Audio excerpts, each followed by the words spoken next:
Bon, bah, écoute, on va commencer, Jean-Philippe. Parfait. Je vais partager mon écran, mon slide deck. Est-ce que tout le monde voit mon écran? C'est bon? Là, je Oui. vous vois pas, fait qu'il faut j'ai juste un écran, fait que, verbalement, il faut me dire si vous le voyez ou pas, parce que si vous me dites oui de la tête, je peux pas voir. C'est correct. Parfait, c'est bon. Alright, merci. Premièrement, merci à l'invitation, puis merci d'être là à tous et à toutes, pour cette, présentation sur le webinaire en cybersécurité-là. Euh, Euh, pardon.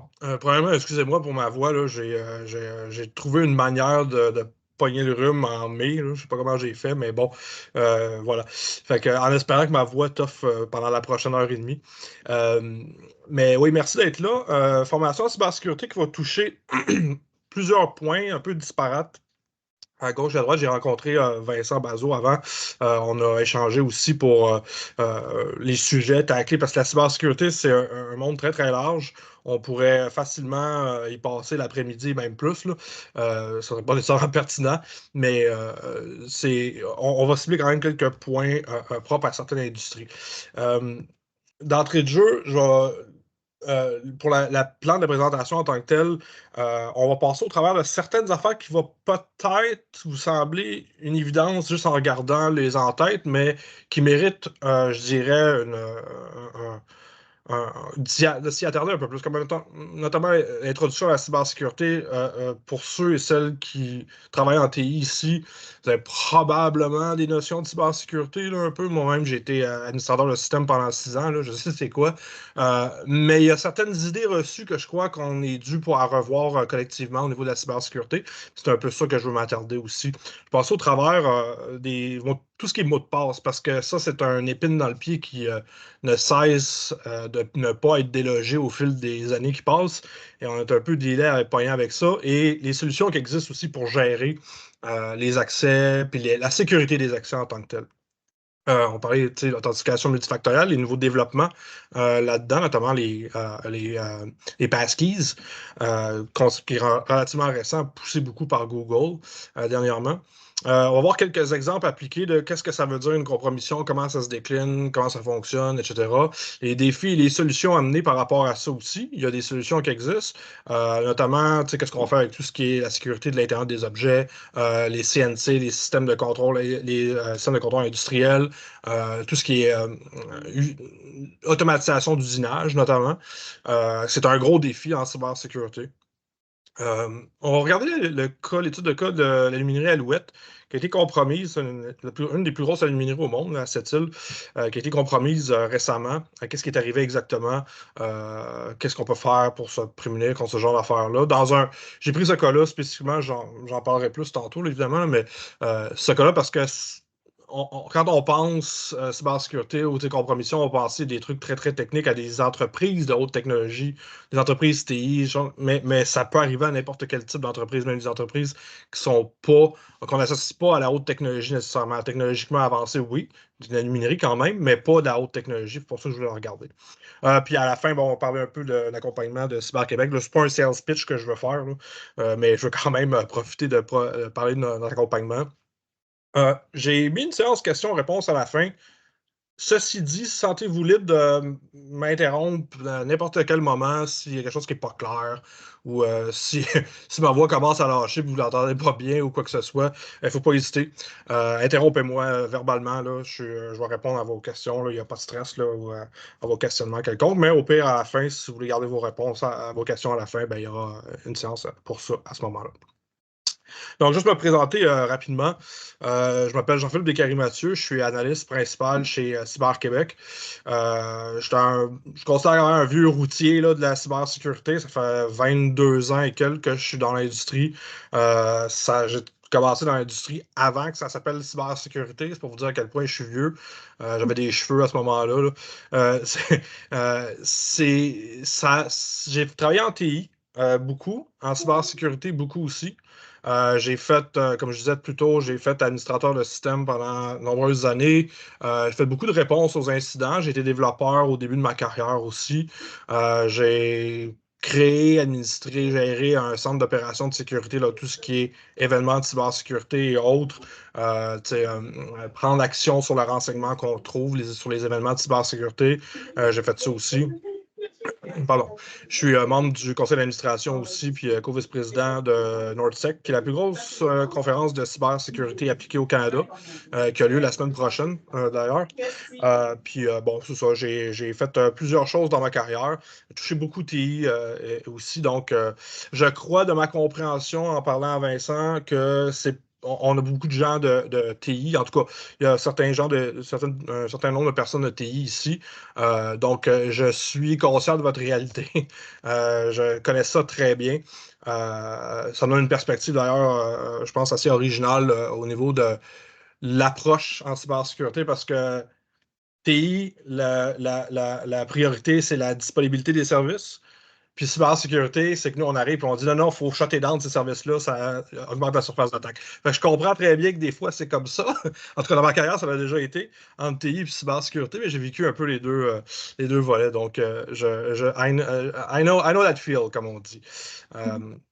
Puis, vous avez peut-être déjà vu ma face ou entendu ma voix dans les médias. Je suis sollicité assez régulièrement pour parler des enjeux liés à la sécurité de l'information, la vie privée, la surveillance de masse, ce genre de trucs-là.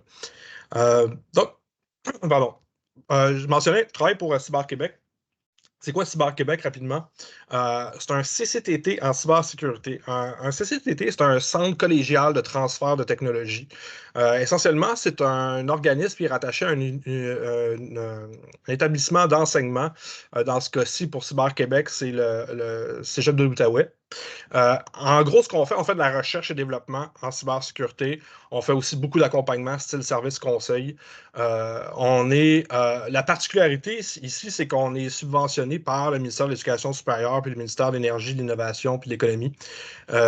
Donc, on est dans une position qui est un peu intéressante et particulière dans l'industrie. C'est que quand les gens viennent nous voir ou quand on va voir les gens, euh, on n'a pas un gun à attendre des actionnaire.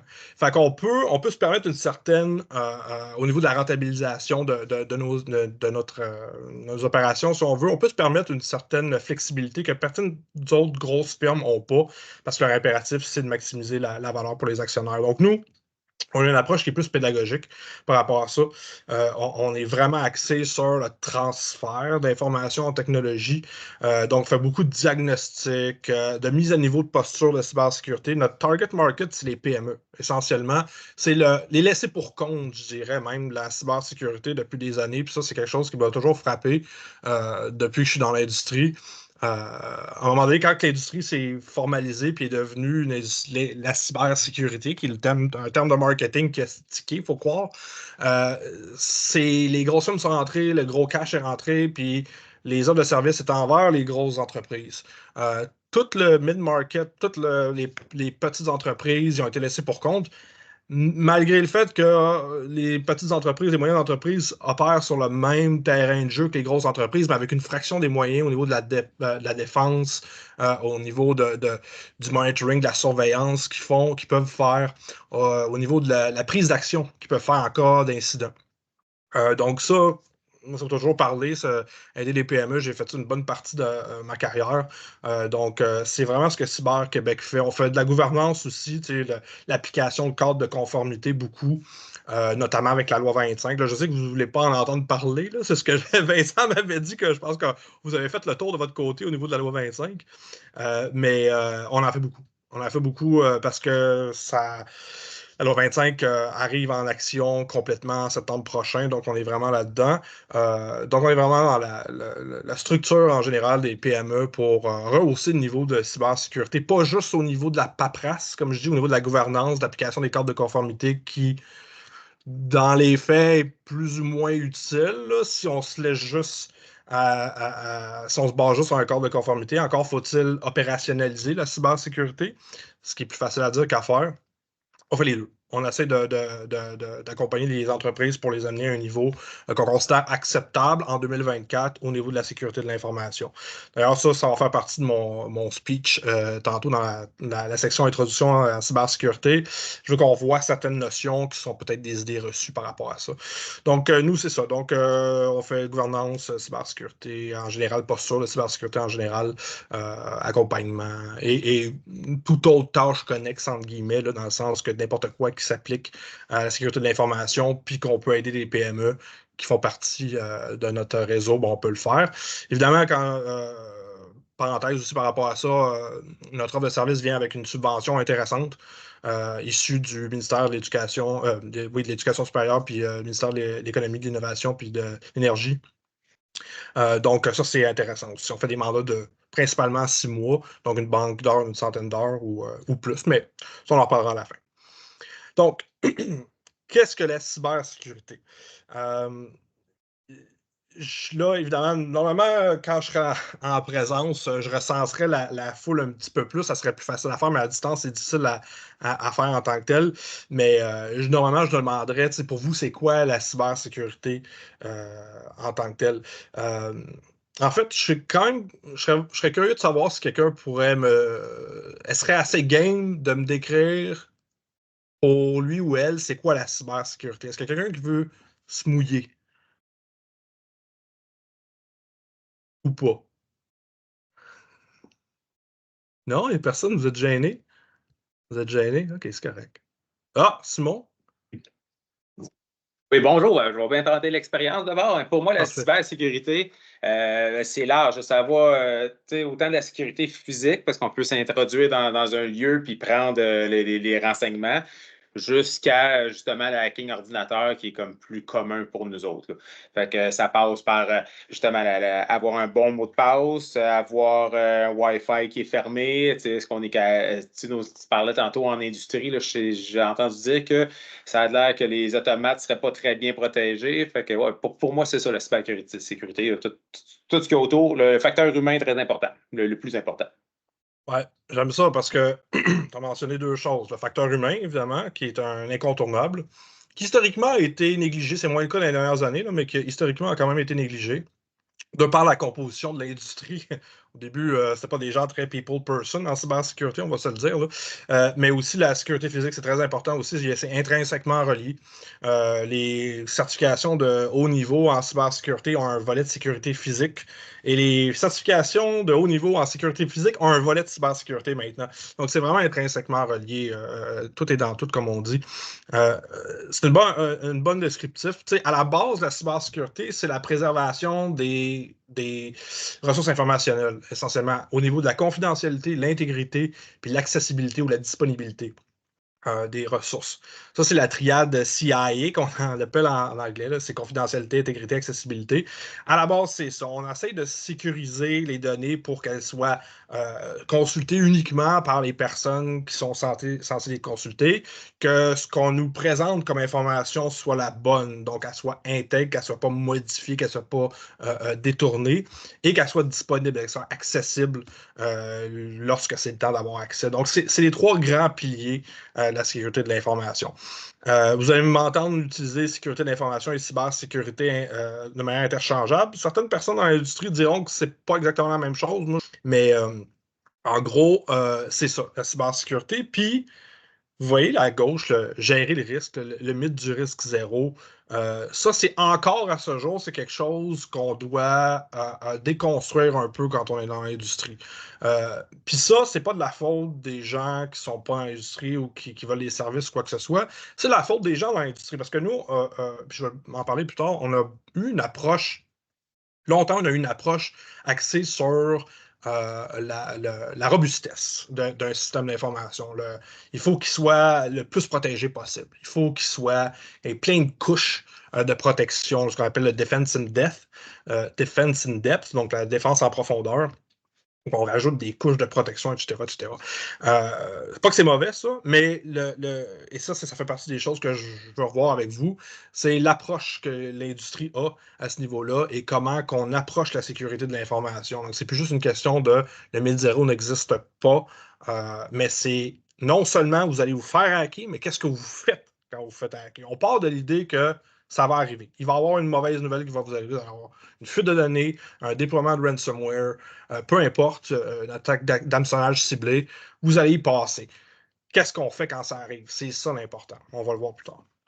Donc, je disais être en mesure de réagir, ben, c'est exactement ça. C'est votre capacité de répondre à un incident de cybersécurité qui fait la différence en 2024. C'est pas croire que ça ne vous arrivera pas, parce que ça, je l'entends souvent, surtout des PME qui ne sont pas dans la haute technologie, notamment les PME en usinage ou des entreprises qui sont des shops, souvent.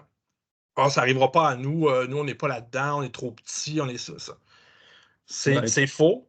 pour faire Je vais vous dire. c'est ça, pour faire du pouce dessus, Jean-Philippe, là, c'est Vas-y. clairement la raison pour laquelle on a voulu mettre en place ce webinaire aujourd'hui. Et donc, effectivement, la loi 25, ça a son importance par rapport à l'aspect legit. Mais ce qu'on voit là qui se passe présentement un peu partout, là, il y a le feu aujourd'hui, là, niveau informatique. La question, c'est pas de savoir si ça va arriver, mais c'est quand. Et Exact. est-ce qu'on a une politique interne en place qui est capable de réactiver la machine de manière rapide et efficace? Voilà. Absolument. Puis c'est non seulement avoir une politique interne, mais la tester, cette politique-là. Puis ça, je vais y venir aussi. Parce que les politiques, des procédures, des processus, des cahiers de charges, des SOP manuals, ça, c'est bien beau. Mais j'ai vu ça à plus d'une reprise quand c'est le temps, quand ça arrive. Est-ce qu'on sait quoi faire quand il y a un incident? Donc, c'est vraiment ça qu'il faut regarder. Bon, puis les types d'informations, vous savez c'est quoi?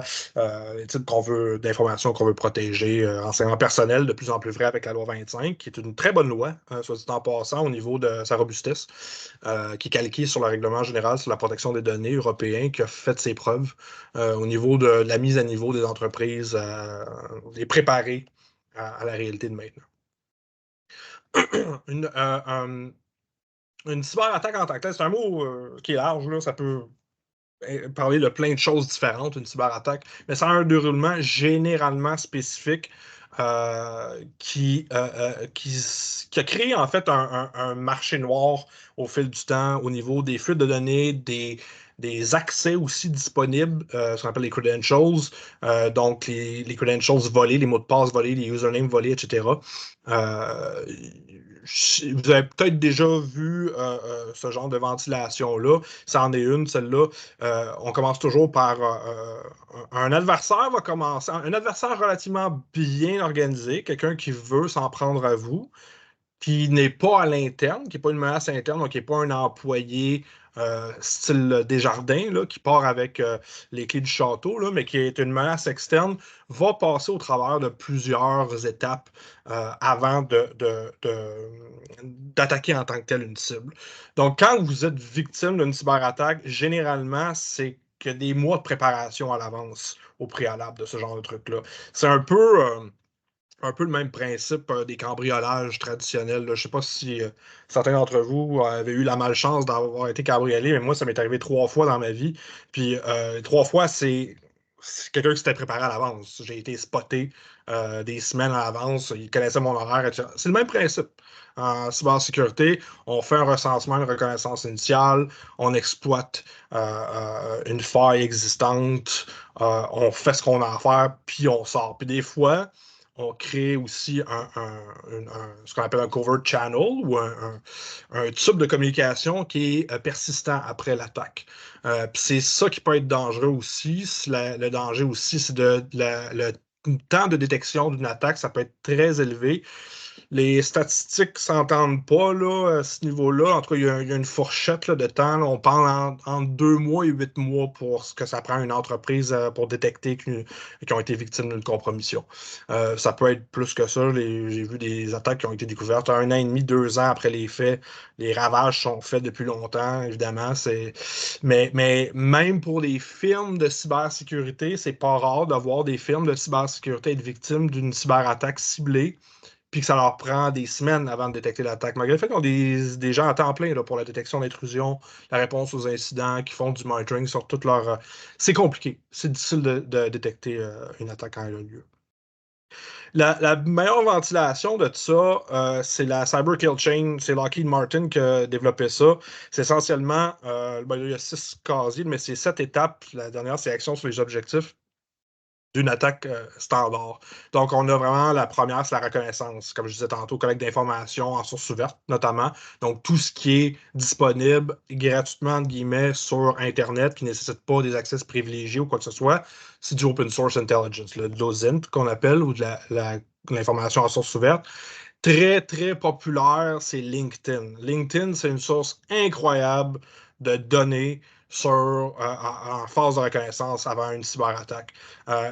Si vous voulez de l'information sur une entreprise qui est votre cible, là, mettons, on se met dans les souliers d'un attaquant, là, moi, c'est sûr que l'une des premières choses que je vois, c'est LinkedIn. 100% sûr, parce que tout le monde ventile sa description de tâche, son nom complet, son poste, puis c'est facile de reconstruire un organigramme d'une entreprise à partir de LinkedIn, savoir qui est dans quelle position. Puis ça, c'est de l'information intéressante pour un attaquant parce que ça lui dit exactement à qui je dois cibler spécifiquement. Je vais donner un exemple. On va dire, mettons, les secrétaires de direction. Souvent, c'est des personnes qui ont un accès privilégié, qui ont des accès privilégiés, ont une proximité avec la haute direction, avec tout ce qui est finance ou la trésorerie ou ce genre de trucs-là. L'âge moyen est assez élevé aussi des secrétaires exécutifs, des secrétaires de direction. Moins tech-savvy, peut-être plus vulnérable à des attaques d'ingénierie sociale qu'on appelle. Donc, comme le phishing, par exemple, ou l'hameçonnage. L'ingénierie sociale, c'est juste l'art de se faire passer pour quelqu'un d'autre pour avoir de l'information qu'on n'est pas censé avoir un peu. Donc, LinkedIn, là, c'est une source absolument incroyable de données pour un attaquant. Gardez ça en tête là. Euh, si vous voulez réduire la surface d'attaque de votre entreprise, c'est bon de regarder LinkedIn. Ce que les employés mettent sur LinkedIn, là, je ne sais pas combien d'entre vous ici sont des dirigeants d'entreprise ou des gestionnaires à un certain niveau, mais c'est quelque chose qui est bon à penser d'une manière ou d'une autre. C'est de ce qu'on met en ligne, évidemment, en général, mais souvent, les gens ne réalisent pas que LinkedIn, spécifiquement, c'est une mine d'or au niveau de l'information pour un attaquant. Donc, peut-être garder ça en tête. Le deuxième étape de la kill chain, Cyber Kill Chain, c'est vraiment la militarisation, là, c'est weaponizing là, en anglais. Je ne sais pas si c'est le bon terme en français, mais c'est le terme que j'utilise. Vraiment, c'est détecter une vulnérabilité puis voir comment sur un système qu'on veut compromettre, puis comment qu'on peut compromettre celui-ci. Donc, on va faire un exécutable. Des fois, c'est pas tout le temps le cas, mais des fois, c'est un exécutable qu'on va custom-made pour le système, pour l'exploiter en tant que tel. L'autre étape, après ça, c'est la livraison. Comment qu'on livre cette exploitation-là? Est-ce qu'on le fait par courriel? Est-ce qu'on laisse une clé USB dans un stationnement d'entreprise? Ça, c'est de moins en moins fait, mais historiquement, c'est quelque chose qui a bien fonctionné. C'est les attaquants, ce qu'ils faisaient, c'est que ils allaient dropper des clés USB avec du malware, des logiciels malicieux dessus dans les stationnements d'entreprise. Puis le premier réflexe des gens de trouver, j'ai trouvé une clé USB dans le stationnement, boum, je mets ça dans mon laptop, ça s'exécute automatiquement, ça compromet le système, merci, bonsoir. C'est moins populaire maintenant. La pandémie a un peu scrappé ce modus operandi-là un peu. Les gens sont de plus en plus en télétravail. Puis deux aussi, il y a de moins en moins de systèmes. Les systèmes modernes n'exécutent pas systématiquement un exécutable sur une clé USB ou un dispositif amovible qui est mis sur un laptop. Donc, le niveau de protection augmente aussi avec les tactiques, mais ça reste un classique. C'est un classique qui marque l'esprit aussi. Bref, peu importe la manière, on veut livrer le payload malicieux en tant que tel, ce qu'on veut faire avec. L'autre étape, c'est l'exploiter. C'est carrément une fois qu'on a on sait qu'est-ce qu'on veut exploiter, comment l'exploiter, puis on est capable de le livrer, on exécute le processus en tant que tel sur le système distant. Après ça, on installe le malware sur l'ordinateur de la victime ou le serveur ou peu importe, c'est ce qu'on a choisi. Puis là, on obtient vraiment une manière de contrôler le système à distance, ce qu'on appelle les CNC ou en tout cas les Command and Control Systems. Là, généralement, la manière que c'est fait, c'est structuré pour les groupes de hackers malicieux modernes et assez gros, c'est qu'ils vont gérer des ordinateurs à distance compromis avec des systèmes qui leur permettent d'automatiser les actions mises sur ce système-là. Donc, les groupes de hackers malicieux, maintenant, c'est géré un peu comme une entreprise normales ou légitimes, dans le sens qu'ils ont des les gros groupes, en tout cas du moins, ils ont des CRM comme Salesforce dans lesquels ils ont leurs clients dedans, leurs victimes, on s'entend, là. Puis à quel stade ils sont rendus de communication avec la victime. Genre, on a déployé le ransomware sur la victime en attente du paiement. On l'a relancé pour la première fois. Il y a des groupes qui sont vraiment gérés comme des entreprises, qui ont des gestionnaires de projets, des administrateurs de systèmes, des développeurs à temps plein. Puis les firmes de cybersécurité l'ont vu, ça, à quel point c'est géré de manière professionnelle. Puis comment ils ont fait pour déterminer ça? Une des manières qu'ils ont fait, c'est qu'ils ont vu l'activité des groupes d'hackers malicieux. C'était principalement dans leur time zone où ils étaient, c'était principalement entre 9h et 5h. Donc, c'est des gens qui ont des jobs normales, entre guillemets, ou en tout cas qui ont une allure de job normal, puis le soir, ben, ils vont chez eux puis ils font d'autres choses. Donc, on assiste dans les dernières années à une professionnalisation complète de cette industrie underground-là, si on veut, de tout ce qui est notamment au niveau du ransomware, de tout ce qui est rançongiciel, très, très, très populaire parce que ça fonctionne. Tout ce qui est déploiement, tentative de compromission par du hameçonnage, encore une fois, c'est le vecteur d'attaque le plus utilisé parce que ça fonctionne. Les gens sont de plus en plus sensibilisés, mais ça fonctionne encore. Donc, je suis content de ce que la personne a dit tantôt. Le facteur humain, ça reste très, très, très pertinent. On dit souvent dans l'industrie que l'humain est le maillon le plus faible de la chaîne de la sécurité. Moi, j'aime pas full cette expression-là. J'aime mieux y aller positivement. Ça peut être le maillon le plus fort. Autant que ce qu'on a remarqué, en tout cas ce que moi j'ai remarqué dans toutes les campagnes de sensibilisation que j'ai faites dans les entreprises, ce qui fonctionne le plus, c'est les gens qui reçoivent un courriel d'hameçonnage. Admettons les tests, j'ai fait beaucoup de tests d'hameçonnage aussi. Puis le premier réflexe, c'est de se retourner vers leurs collègues et de dire Hey, t'as-tu reçu ce courriel-là? Ouais, si tu louches ou qu'est-ce que tu en penses? C'est la communication entre les employés dans une même entreprise, le réflexe qui est en train d'être développé, c'est ça la force. Donc, ça, c'est le facteur humain. C'est une grosse force. C'est pas juste un maillon faible, c'est définitivement quelque chose de fort. Donc, ça, c'est un résumé de comment qu'une cyberattaque au sens très large peut fonctionner. Il y a plein de sortes de cyberattaques différentes. Il y a des attaques, c'est ce qu'on appelle des zero-click exploits, là, ou du code d'exécution à distance, où il n'y a même pas besoin d'avoir l'interaction d'un être humain, où un attaquant va identifier une faille spécifique qui existe sur un système, puis cette faille-là est tellement grave que si il est capable de créer un payload spécifique, peut compromettre le système sans même que quelqu'un interagisse avec de l'autre côté. Donc ça, c'est des failles très, très graves qui sont relativement peu communes, mais qui existent aussi. Mais ça, c'est le cycle de vie d'une attaque, si on veut, en général.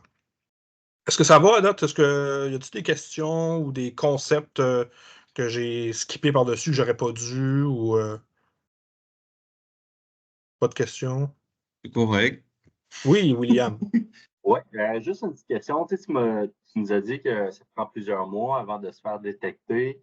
Le fait qu'ils se fassent détecter, c'est parce que quoi, ils ont commis une erreur ou c'est parce que, dans le fond, le temps que, je sais pas moi, ta compagnie d'antivirus se mette à jour et détecte une nouvelle faille, qu'est-ce qui fait qu'ils finissent par se faire spotter? Tu sais, une fois qu'ils sont bien établis, qu'ils sont bien ancrés, qu'ils ont fait un réseau VPN interne,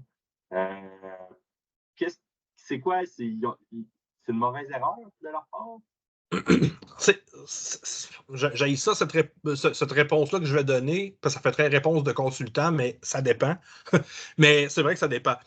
Ça dépend du type d'attaque, mais ce qu'on a remarqué généralement, pourquoi ça prend du temps, c'est que la majorité des entreprises qui sont compromises, la majorité des entreprises, point, n'ont pas d'équipe de cybersécurité dédiée à l'interne pour faire de la surveillance active 24/7 ou quoi que ce soit. Ce genre de surveillance-là, puis je vais y venir plus tard là, au niveau de ce qui est signature-based versus anomaly-based, qu'on appelle. C'est pas donné à toutes les entreprises d'avoir ça. Pour avoir construit et opéré un centre d'opération de sécurité moi-même, là, avec des analystes en cybersécurité round the clock, 24/7, c'est prohibitif au niveau de l'argent, c'est dispendieux, c'est difficile. Le recrutement, ça prend 1 an et demi. Là. Mais les entreprises ne sont pas gearées au niveau de la sécurité opérationnelle pour savoir qu'est-ce qui se passe sur leur réseau, qu'est-ce qui est anormal comme événement de cybersécurité. Parce que il peut avoir, on peut déployer le meilleur système de surveillance au monde. S'il n'y a personne pour l'opérationnaliser, on ne peut rien faire avec. Puis tu sais, ça, c'est un problème que j'ai avec certains vendeurs que je nommerai pas dans l'industrie, mais qui semble, on est très axé présentement, c'est très tendancieux de parler d'intelligence artificielle puis de dire qu'on a un logiciel qui va faire le 3/4 de la job au niveau de l'intelligence artificielle, puis ci, puis ça. Le temps nous dira si c'est vrai. Il n'y a rien de mieux qu'un humain pour détecter une anomalie. Surtout un humain qui connaît bien son network, qui connaît bien la réalité dans laquelle il opère. Il sait ce qui est normal, puis il sait ce qui n'est pas normal. Un administrateur de système va le savoir, qu'est-ce qui se passe sur son network, qu'est-ce qui est normal, qu'est-ce qui n'est pas normal. C'est un administrateur de système, c'est pas sa job de faire la cybersécurité. Fait que tu as une équipe pour ça, généralement, mais c'est pas toutes les entreprises qui peuvent se le permettre. Fait que longue réponse pour dire, essentiellement, c'est un manque de moyens à l'interne, généralement. C'est juste, puis c'est un addon qu'ils vont trouver, ils vont tomber sur... ils vont regarder les logs, mettons, je sais pas, n'importe quoi, mais tu sais, les logs d'activité interne du network, puis là, qui voient qu'à systématiquement, depuis 3 semaines, à 2 heures du matin, il y a un pic de transfert de données vers un système en Chine. Ça peut être ça. Ça peut être quelqu'un qui fait attends, c'est pas normal, ça, puis il investigue, puis il se rend compte qu'ils se font siphonner leurs données depuis X nombre de temps. Là. Donc, ça peut être ça. Ça dépend, comme je disais, beaucoup, c'est sûr, mais c'est souvent un manque de moyens opérationnels là, qui cause ça. Là. Est-ce qu'il y a d'autres questions?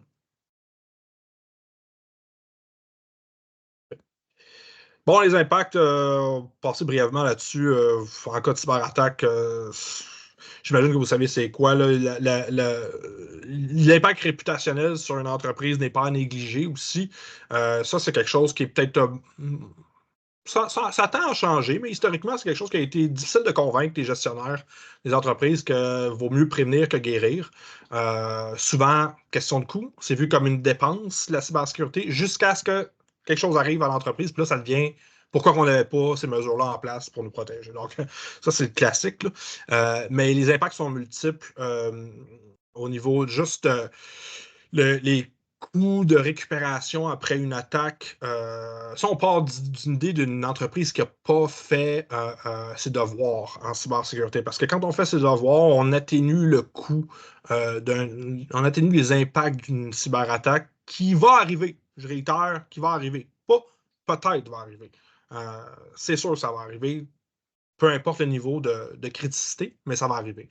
Avec la loi 25, en plus, là, ce qu'on voit évidemment au Québec, il y aura une législation canadienne au niveau fédéral qui va venir, qui branle dans le manche depuis 1 an et demi, là, mais presque 2 ans, qui aura au niveau fédéral aussi, qui va forcer les entreprises à déclarer, en tout cas au Québec, c'est le Comité d'accès à l'information, une fuite de données, par exemple, qui implique un certain nombre de personnes. Vous n'aurez pas le choix de le dénoncer à la CAI. Donc, bon, plein d'impacts, vous les connaissez. C'est à ne pas négliger, surtout dans le landscape actuel où on est.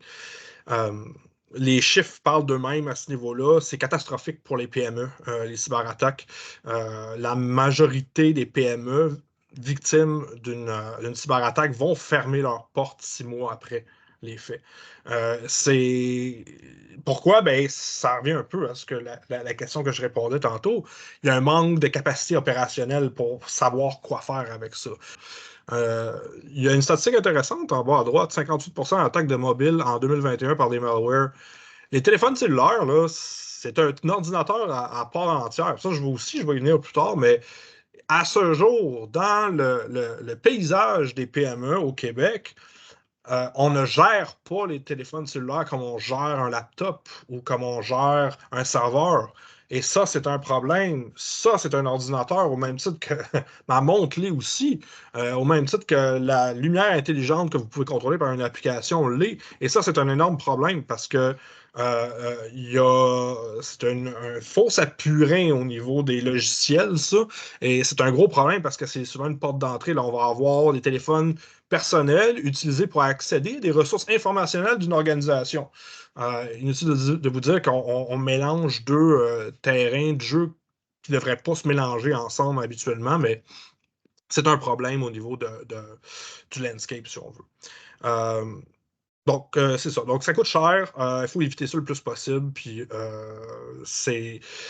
la prévention est très importante à ce niveau-là. Je dis prévention, mais c'est pas juste la prévention. Tu sais, je vous disais tantôt, historiquement, on a regardé beaucoup l'approche au niveau de la robustesse et non de la résilience. C'est correct, la robustesse en sécurité de l'information. Tu sais, on a plein de méthodes pour arriver à une robustesse, échanger les mots de passe par défaut sur les imprimantes, admettons, les admin, là, les mots de passe sur les dispositifs comme ça proscrire. Tu sais. On dit tout le temps, mettez à jour les systèmes d'exploitation, les pages de sécurité, les systèmes, blablabla. Avoir une méthode de savoir ce qui se passe sur le network, être capable de détecter les intrusions, segmenter le réseau le plus possible, de ne pas avoir un flat network, de compartimenter les sections de votre réseau, là, mettons le système de surveillance de sécurité sur un VLAN spécifique, une machine de production sur le plancher sur un autre VLAN, ce genre de truc-là. Évidemment, backup, ce genre de truc-là, comment récupérer les backups, appliquer les cordes de conformité, etc., etc. Ça, c'est l'ancienne approche. Donc, il vaut mieux prévenir que guérir. C'est vraiment ça que l'industrie a poussé beaucoup, et avec raison, d'ailleurs, pendant des années. Puis c'est très bon, tout ça. Là. Je ne dis pas que c'est pas bon. Par contre, avec le temps, on a réalisé en tant que professionnel de l'industrie que c'est pas assez. Qu'on veut créer s'il faut créer de la résilience à ce niveau-là. Le livre que vous voyez là, c'est pour moi, c'est un super livre là, que si vous êtes le moindrement un peu intéressé en sécurité de l'information, je vous le recommande très, très fortement. C'est Kelly Shortridge qui a publié ça il y a quelques années de ça. Elle s'est assise, puis elle a dit, OK, je vais revoir complètement comment on approche la sécurité de l'information. Puis elle ventile d'une manière qu'on ne pourra pas tout protéger tout le temps. Fait qu'on on va cibler les systèmes qu'on veut le plus protéger. Elle est très, très forte sur l'idée de tester les plans de réponse aux incidents, les plans de continuité d'affaires, les plans de mesures d'urgence, ce genre de trucs-là. Pas juste les faire sur papier puis avoir la politique, puis quand l'auditeur arrive pour la conformité, on dit oui, on l'a, mais tester ça. Faire des tabletop exercises, ce qu'on appelle les TTX. Vraiment créer des situations qu'on appelle d'expériences chaotiques. Parce que quand ça va arriver, quand vous allez vous faire compromettre, ça ne sera pas le meilleur moment. C'est jamais le meilleur moment. Ça sera jamais. Il va avoir. La moitié de votre staff va être en vacances, vous allez être malade, vous allez avoir un bébé dans une main sur la plage, puis votre portable sur l'autre, en train de parler à ça arrive toujours au pire moment, ces affaires-là. Mais il faut prendre ça en conséquence. Parce que beaucoup de l'approche, c'était comme OK, ben là, tu déploies un système de détection d'intrusion. Puis là, après ça, tu confirmes ton firewall. Ouais, ça, puis ci, puis ci, puis ci, puis ça. Ça, c'est correct. Mais il faut partir de l'idée qu'on va se faire compromettre, que ça va être la bordel. Puis il faut trouver une manière de tirer notre épingle du jeu par rapport à ça. Elle parle beaucoup de boucles de rétroaction. Dans le cycle de vie d'une réponse aux incidents que je n'aborde pas ici, là, mais qui est un sujet quand même intéressant, c'est on veut continuellement garder les gens in the loop de ce qui se passe, mais aussi prendre leur input dans un contexte de post-mortem, post-incident. Qu'est-ce qu'on fait? Qu'est-ce qu'on prend? On prend le feedback de tout le monde, des parties prenantes qui étaient impliquées dans l'incident, puis on en prend acte de ce qu'ils disent. Qu'est-ce qui a fonctionné? Qu'est-ce qui n'a pas fonctionné?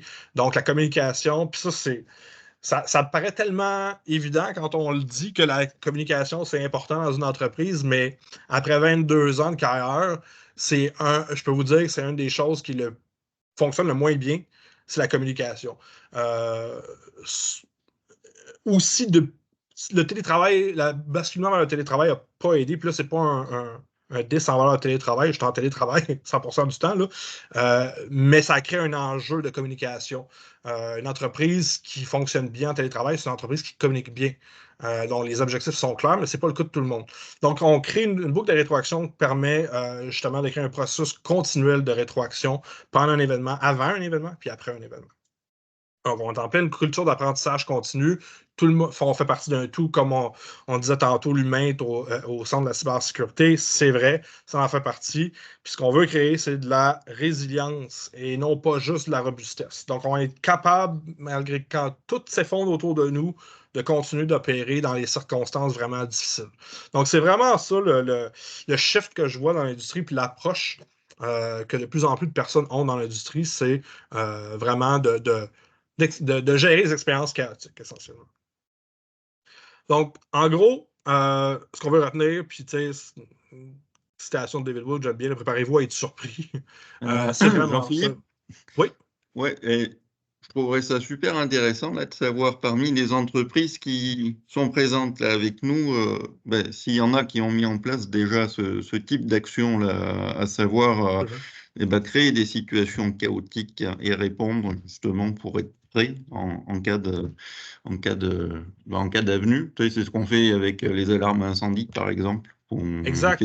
On fait des tests pour s'assurer que les détecteurs ils fonctionnent le moment où ça peut arriver. Et puis, comment est-ce qu'on gère un état de panique face à ça? Voilà. Donc, s'il y a du monde qui veut prendre la suite, Ouais. ça serait intéressant. Ça serait intéressant de savoir, est-ce qu'il y a certains d'entre vous qui ont justement appliqué des exercices de table dans la dernière année, par exemple?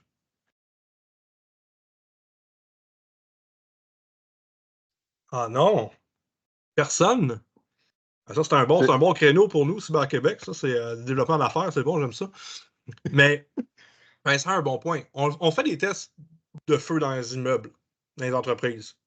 Pourquoi on ne le ferait pas dans un incident de cybersécurité? C'est pas rentrer dans la culture, c'est pas. Bon, il y a des explications rationnelles et logiques derrière ça. Mais ça me démontre, ça, et sans surprise, d'ailleurs, il n'y a aucun jugement ici, là, mais on n'est pas là collectivement encore. Il faut s'y rendre. Il faut s'y rendre parce que l'excuse de on est trop petit, on n'est pas ciblé, blablabla, ça ne marche plus en 2024. La majorité des attaques en ligne sont automatisées maintenant. Donc, c'est le principe de pêche en haute mer. Hein, pour un attaquant, il va lancer un grand filet, puis il va récolter qui qu'il y a dans le filet, puis il s'en fout un peu si c'est une entreprise, une PME de Saint-Georges ou une grosse entreprise gazière de Saint-Pétersbourg. Il s'en fout. C'est le principe de pêche en haute mer. Donc, il faut réduire, gérer le risque le plus possible, évidemment. Il faut se préparer au pire aussi. C'est vraiment ça. Là, quand je dis préparer, c'est une mentalité, c'est l'application d'un plan de réponse aux incidents. C'est des exercices de table. Il faut le tester, puis dans des situations au pire moment, entre guillemets, quand le monde est en vacances, il faut faire les tests. C'est à quel point il faut éviter des goulots d'étranglement aussi. Le directeur TI qui a accès à tout puis qui connaît le système par cœur, s'il est en vacances, on fait quoi s'il y a une attaque pendant ce temps-là?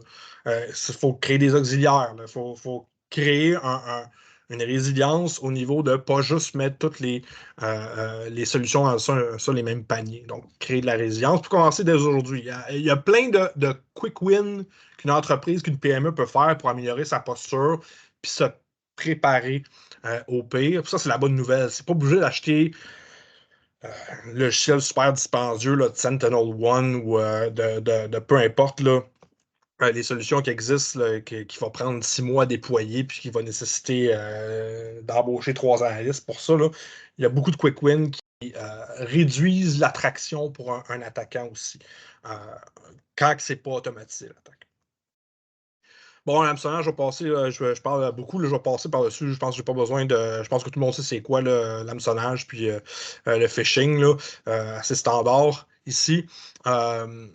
Faute du président, c'est encore très populaire comme attaque. Ça, là, c'est quand je parlais d'ingénierie sociale tantôt, ça, c'est une déclinaison de l'ingénierie sociale. C'est quelqu'un qui se fait passer pour une personne haut gradée dans une entreprise et exige des accès, des trucs financiers ou tout ça. Un appel à l'autorité, c'est un sophisme là, 101. Là, pour ceux qui ont fait des cours de philo, là, c'est vraiment, là, on y va vraiment pour je suis VP Finance, j'ai besoin que tu me donnes cet accès-là. C'est standard, ça marche super bien. Puis probablement, je suis sûr que vous l'avez tous vu au moins une fois dans vos entreprises, un gars qui s'est essayé avec quelqu'un de l'entreprise pour dire hey, tu peux-tu aller oui, c'est moi, VP X. Peux-tu aller au magasin m'acheter des cartes, mes cartes cadeaux, là, c'est pour un party ou un truc de même. C'est très standard, c'est très commun, ce genre de fraude-là. Ça fonctionne, c'est de la fraude de bas niveau, là, low level, là, dans le sens que ça prend pas une grosse capacité opérationnelle pour le faire. C'est très facile de s'en sortir. Genre, oui, j'ai des cartes cadeaux, j'achète ce que je veux, je fais livrer un P.O. Box, puis je disparais dans la nature. Là. Pour les fraudeurs, c'est très, très, très facile. Donc, ça, c'est quand même assez standard, c'est très commun. Peut-être rapidement, la différence entre en français, c'est de l'arponnage versus de l'hameçonnage. Là. Donc, c'est du spearfishing versus phishing. L'arponnage du spearfishing, c'est quand vous êtes ciblé spécifiquement. Donc, quand on a vu la kill chain tantôt de Lockheed Martin, c'est quand un attaquant va s'en prendre directement à vous parce que c'est vous, pour une raison spécifique financière donnée, vol de propriété intellectuelle ou peu importe. Donc, il fait du recensement sur vous, il passe au travers de toutes les étapes de la kill chain, beaucoup de temps mis sur la reconnaissance, avoir un maximum d'informations sur vous pour avoir une attaque qui va le plus possible fonctionner. Tandis que l'hameçonnage standard, le phishing, c'est le principe de pêche haute mer que je disais tantôt. On y va pour... On attrape le plus de poissons possible, on prend ceux qui sont encore bons, puis on fait la job, puis on va à la prochaine campagne par la suite. Donc, c'est vraiment la différence entre les deux. Peut-être certains d'entre vous êtes dans des milieux qui sont plus, mettons, plus propices à l'hameçonnage ciblé. Je pense à certains de mes clients, notamment certaines compagnies d'usinage en aéronautique. Ça, c'est un milieu qui est très, très fort au niveau de l'espionnage industriel, notamment d'acteurs étatiques très, très forts, acteurs malicieux de hacking étatique, notamment, je pense à la Chine, qui font beaucoup d'espionnage industriel. Puis c'est pas parce qu'on est une compagnie au Québec qu'on on est isolé par rapport à ça. Ça, c'est le sujet d'un autre webinaire au complet, mais tout ce qui est groupe de hackers protégés par des États, ça existe, c'est très fort, ça existe depuis des années. Des pays comme la Russie et la Chine, ils ont 15 ans d'avance sur nous là-dessus. La Chine là, a des groupes de hackers protégés par l'État qui se font cibler des marchés verticaux spécifiques dans certains pays. Il y a des groupes qui s'attaquent uniquement à des compagnies pharmaceutiques au Canada, en Chine. Ils font ça, là, si du monde soit payé à travailler 35-40 heures semaine juste pour ça, protégé par l'État chinois. Donc, ça existe. Ils connaissent les entreprises ici, aussi petites soient-elles. Parce qu'ils ont une culture ça sonne horrible ce que je vais dire, là, mais une culture de vol de propriété intellectuelle, mais c'est opérationnalisé au niveau étatique là-dessus. Donc, il ne faut pas être naïf. C'est ça mon point, en fait. Passer au travers des mots de passe, parce que c'est quand même important, ce volet-là. Peut-être parler d'une couple de moments charnières au niveau des mots de passe au fil du temps. Dès 1961, le professeur José Corbato au MIT disait que les mots de passe étaient rudimentaires et ingérables à terme. On dirait à quel point il a vraiment vu le futur, ce gars-là, parce que 60 ans plus tard, on est encore pogné avec eux. Mais dès le début, l'utilisation des mots de passe, on savait que ça allait être un problème de gérer ça. Évidemment, je ne pense pas que Corbato avait imaginé le nombre d'accès qui allait se multiplier au fil du temps. Mais c'est un enjeu là, et c'est encore pire maintenant au niveau des accès. Juste la gestion de ça, la gestion adéquate de ça, c'est compliqué. 1981, on introduit le concept de la phrase de passe. Déjà, là, encore là, ça fait 40 ans de ça. C'est plus juste A majuscule, point d'exclamation, C dièse, blablabla. Ça, c'est un mot de passe, mais la phrase de passe, ça va être une phrase complète avec des mots du dictionnaire dans lequel il est plus facile à retenir, qui est plus difficile à cracker aussi comme mot de passe. Donc, il y a encore là, il y a 40 ans de ça, on introduisait cette notion-là qui n'est pas complètement rentrée dans les mœurs au fil du temps, même 40 ans plus tard. On parle d'authentification multifactorielle dès 1996. Là, c'était un système sur les pagers là, à l'époque de recevoir un code sur le pager pour avoir une autre manière de s'authentifier sur un système qui n'implique pas uniquement un mot de passe. Les mots de passe qui sont volés, détournés, réutilisés, compromis, etc., etc. Donc ça, c'est des concepts qui sont quand même qui datent d'un certain temps. 97, premier gestionnaire de mots de passe de Bruce Schneier, l'expert en cybersécurité de renommée internationale. Password Safe déploie ça pour gérer rassembler, rendre ça plus facile, la gestion des mots de passe. Fait 25 ans, ben, plus que ça. Et même encore là, aujourd'hui, il y a beaucoup d'entreprises qui n'ont pas de gestionnaire de mots de passe en interne. Donc, la gestion n'est pas optimale et même dangereuse au niveau des accès. Pardon.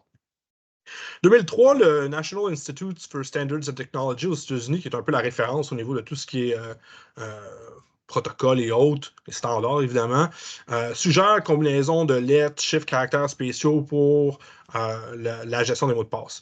Un chercheur là-bas, Bill Burr, a beaucoup regretté sa suggestion qu'elle avait faite dans ce document-là, parce que ce qu'on va le voir plus tard, c'est pas une bonne chose d'avoir un mot de passe complexe. C'est mieux d'avoir un mot de passe long. On verra qu'est-ce que ça veut dire. 2022, fin 2022, l'arrivée des passkeys, des systèmes basés sur des échanges de clés, basés sur une infrastructure à clé publique. C'est Google qui a été le pionnier de ça, qui, selon moi, a le potentiel de remplacer les mots de passe traditionnels. On va le voir plus tard.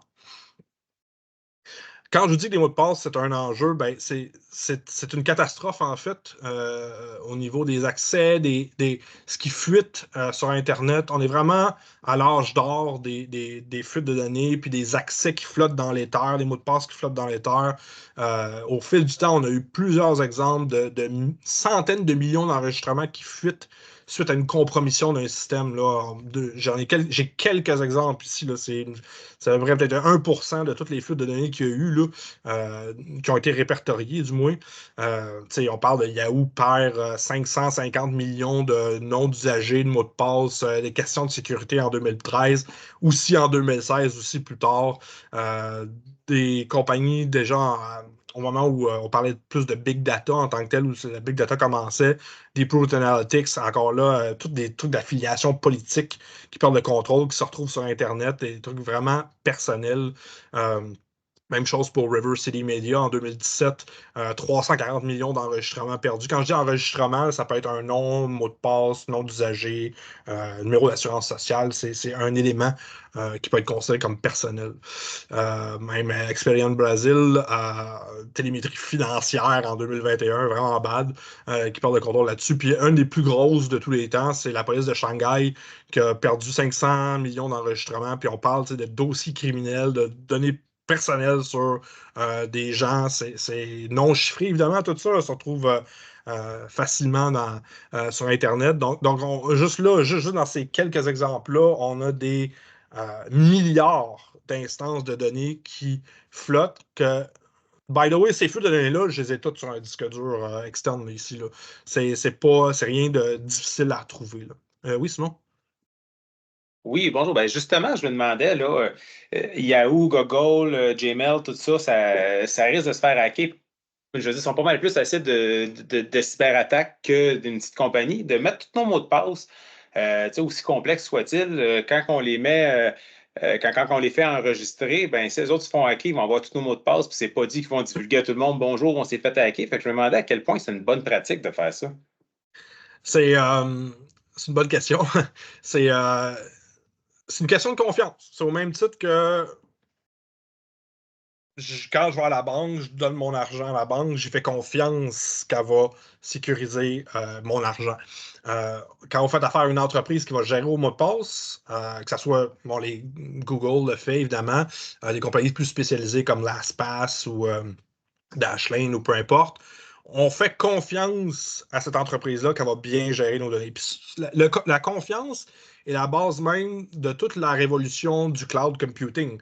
Parce que les services de nuagerie numérique qui existent depuis une quinzaine d'années, c'est essentiellement, on délègue la responsabilité de la protection, de la gestion adéquate de nos données, de la confidentialité, de l'intégrité, de la disponibilité de nos données à une entreprise externe. Historiquement, il y a 15 ans, là, ça, c'était tout dans les data centers, puis c'était un dude de TI avec une grosse barbe, puis les cheveux longs qui faisait ça. Maintenant, c'est une entreprise multinationale très, très grosse qui fait ça, qui crée des carrés de sable pour ces gens. S'il n'y a pas de bonne réponse à ça en tant que tel, où il faut faire son travail, puis j'ai une slide plus tard là-dessus sur les gestionnaires de mots de passe, c'est toujours une question de confiance. Il y a des exemples de gestionnaires de mots de passe qui ont été compromis. Je pense que c'est OnePass. là, je ne veux pas dire n'importe quoi, là, mais je vais de mémoire, mais plusieurs ont été victimes de plusieurs fuites de données dans les dernières années. C'est le genre de choses que tu ne veux pas qu'il arrive quand tu gères une entreprise comme ça. C'est un trade-off. Hein? On prend un gestionnaire de mot de passe pour plus facilement gérer nos accès, mais en même temps, on met nos œufs dans le même panier. Ou on ne fait pas ça, puis nos mots de passe deviennent facilement prédictifs et ou réutilisés, ou on a une moins bonne sécurité opérationnelle à ce niveau-là. Donc, c'est vraiment un trade-off en tant que tel.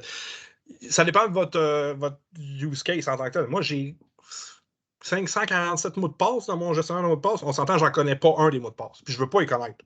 Je veux pas que ça utilise le peu d'espace qui me reste dans le cerveau pour me souvenir des mots de passe. Là. C'est peut-être une bonne, mauvaise chose, mais dans l'industrie, mes collègues en cybersécurité, il n'y a personne qui n'utilise pas un gestionnaire de mots de passe.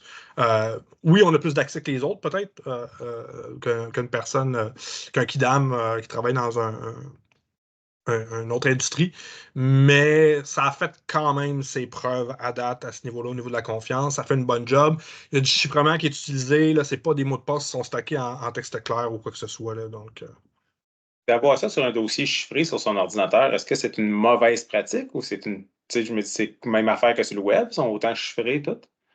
Ben, ça dépend. Ça dépend de. Si c'est juste toi, mettons, que tes mots de passe, puis c'est juste toi qui tu veux pas partager ces accès-là avec d'autres personnes ou quoi que ce soit, puis c'est dans Ben, c'est le principe d'un gestionnaire de mot de passe qui s'appelle KeePass. Lui, il n'est pas sur le cloud, il n'est pas sur un service web, c'est une base de données locale, chiffrée. Puis c'est bien correct. C'est bien correct. Ce qu'on voit, c'est que la majorité des entreprises vont vouloir partager des accès, pas nécessairement des accès spécifiques, mais veulent donner accès à certaines personnes à des accès. Puis là, ben, si tu veux pas faire ça localement, tu veux une gestion d'accès basée sur les rôles en ligne, tout ça. Puis ce que ces compagnies-là maintenant font bien, là, justement, des entreprises comme Bitwarden, Dashlane, etc., font du partage de mots de passe, des accès de groupes de mots de passe à certains sur un type d'employés pour des entreprises de taille moyenne à grosse. C'est pratiquement ingérable de penser autrement maintenant, surtout avec la multiplication des accès qu'il y a depuis des années. C'est con, mais les accès des réseaux sociaux, les accès de banque sur les ordinateurs spécifiques, ce genre de trucs-là. Il y a tellement de mots de passe différents que ça fait du sens de faire ça, mais selon votre use case, ça peut être bien correct. Là. Je pense que Merci beaucoup. de rien. William, il y avait une question aussi. Non, c'est correct aussi. OK. Parfait. Je vais accélérer le pas parce que je parle vraiment plus que je croyais. Ça, c'est intéressant. Pour les gens en TI, je vous recommande très fortement de lire ce rapport-là. C'est un rapport annuel de Verizon, la compagnie de télécommunications américaine. C'est le Data Breach Investigations Report. Depuis une douzaine d'années, ils publient ce rapport-là de manière annuelle. Ils recensent... ça, c'est le 2023. Là, le 2024 est sorti. J'ai pas eu le temps de passer au travers encore. Mais dans le 2023, ils sont allés voir 5500 entreprises partout dans le monde, dans différents marchés verticaux. Puis ils ont quizzé de manière, évidemment, les résultats sont anonymisés, mais sur les incidents de cybersécurité qu'ils ont vécu dans la dernière année. Ce qu'on voit beaucoup, puis d'année en année, c'est sensiblement la même chose. La majorité des entreprises sont victimes de cyberattaques qui impliquent d'exfiltrer des accès. Le Stolen Crest, le Credentials, que vous voyez en haut, ça, c'est typique. C'est vraiment ça qui arrive. Donc, les attaquants s'en prennent à des entreprises, à des systèmes d'information pour voler des accès. C'est pour ça que je passe du temps sur les mots de passe, parce que c'est le gros enjeu. Ça reste encore le cas aujourd'hui. Les attaquants veulent des accès déjà existants. On voit à peu près 20% des attaques, c'est rançon shell, le ransomware, peu de phishing, etc. Mais les types de données qui sont volées aussi, c'est des données personnelles, des accès. Ce qu'on voit aussi qu'il y a de plus en plus, il y a moins en moins en fait de distinction à faire entre la vie personnelle d'un employé et sa vie professionnelle. Les gens ont tendance à mélanger les choses, vont utiliser le même mot de passe sur leur ordinateur à job qu'ils utilisent, admettons, dans le meilleur des cas, leur routeur à la maison, le routeur cumulent de la poussière dans le salon depuis 15 ans et qui n'a pas été updaté, qui sont en télétravail dessus pour se connecter à des ressources informationnelles d'entreprise. Vous voyez ce que je veux en dire? On a un peu un mélange de ces deux mondes-là ensemble qui font que c'est un enjeu. Donc, très intéressant ce rapport-là. Ça dit beaucoup de choses sur l'état actuel. C'est pas juste aux États-Unis. Ça qui est intéressant aussi, c'est vraiment au niveau de marché mondialisé, dans les marchés verticaux, manufacture, services gouvernementaux, éducation, etc. Tout est retrouvé là-dedans. Je vous recommande fortement de le lire. C'est très, très, très intéressant. Bon, on le voit, là, Lost and Stolen Asset, depuis environ 2022, il y a une recrudescence de ça, de carrément l'utilisation d'accès volés. Ça, c'est un graphique issu du Data Breach Investigation Report aussi. Donc, ça ventile tous les types d'attaques possibles et imaginables. C'est une nouvelle de Global News. Ouais, Global News, il y a 6 mois de ça environ. Pour spécifiquement les Canadiens, il y a eu des flux de données qui ont été analysés et les Canadiens sont aussi prévisibles que les restes des gens au niveau de l'utilisation des mots de passe. Les mots de passe les plus utilisés, c'est sûr que c'est les mêmes qui sont les plus utilisés depuis à peu près 20 ans. Ça ne change presque pas. C'est prédictif, c'est QWERTY, là, la première rangée de caractères sur un clavier. C'est 1, 2, 3, 4, 5, 6, etc. Il y a des particularités là, qu'on retrouve ici, là, comme le numéro 8 que j'ai highlighté, là, c'est Canadien pour Canadien de Montréal, probablement. C'est quand même particulier parce qu'on voit que des gens croient qu'en changeant un I pour un 1 puis un S pour un 5, que ça rend le mot de passe plus fort, mais ce n'est pas le cas, c'est prédictif et je vais vous montrer aussi, il y a des logiciels qui existent pour justement guesser ce genre de modifications-là sur les mots de passe qui en font c'est pas un mot de passe sécuritaire. Donc, meilleure pratique fonctionnement là-dessus. Je vous parlais des lignes directrices du National Institute for Standards and Technology tantôt. Bon, en 2003, je pense que c'est ça, en 2003, il y avait leur guideline qui était établi de rendre ça mettre un mot de passe avec des caractères spéciaux, etc., etc. Ils ont révisé leur ligne directrice il y a 2-3 ans.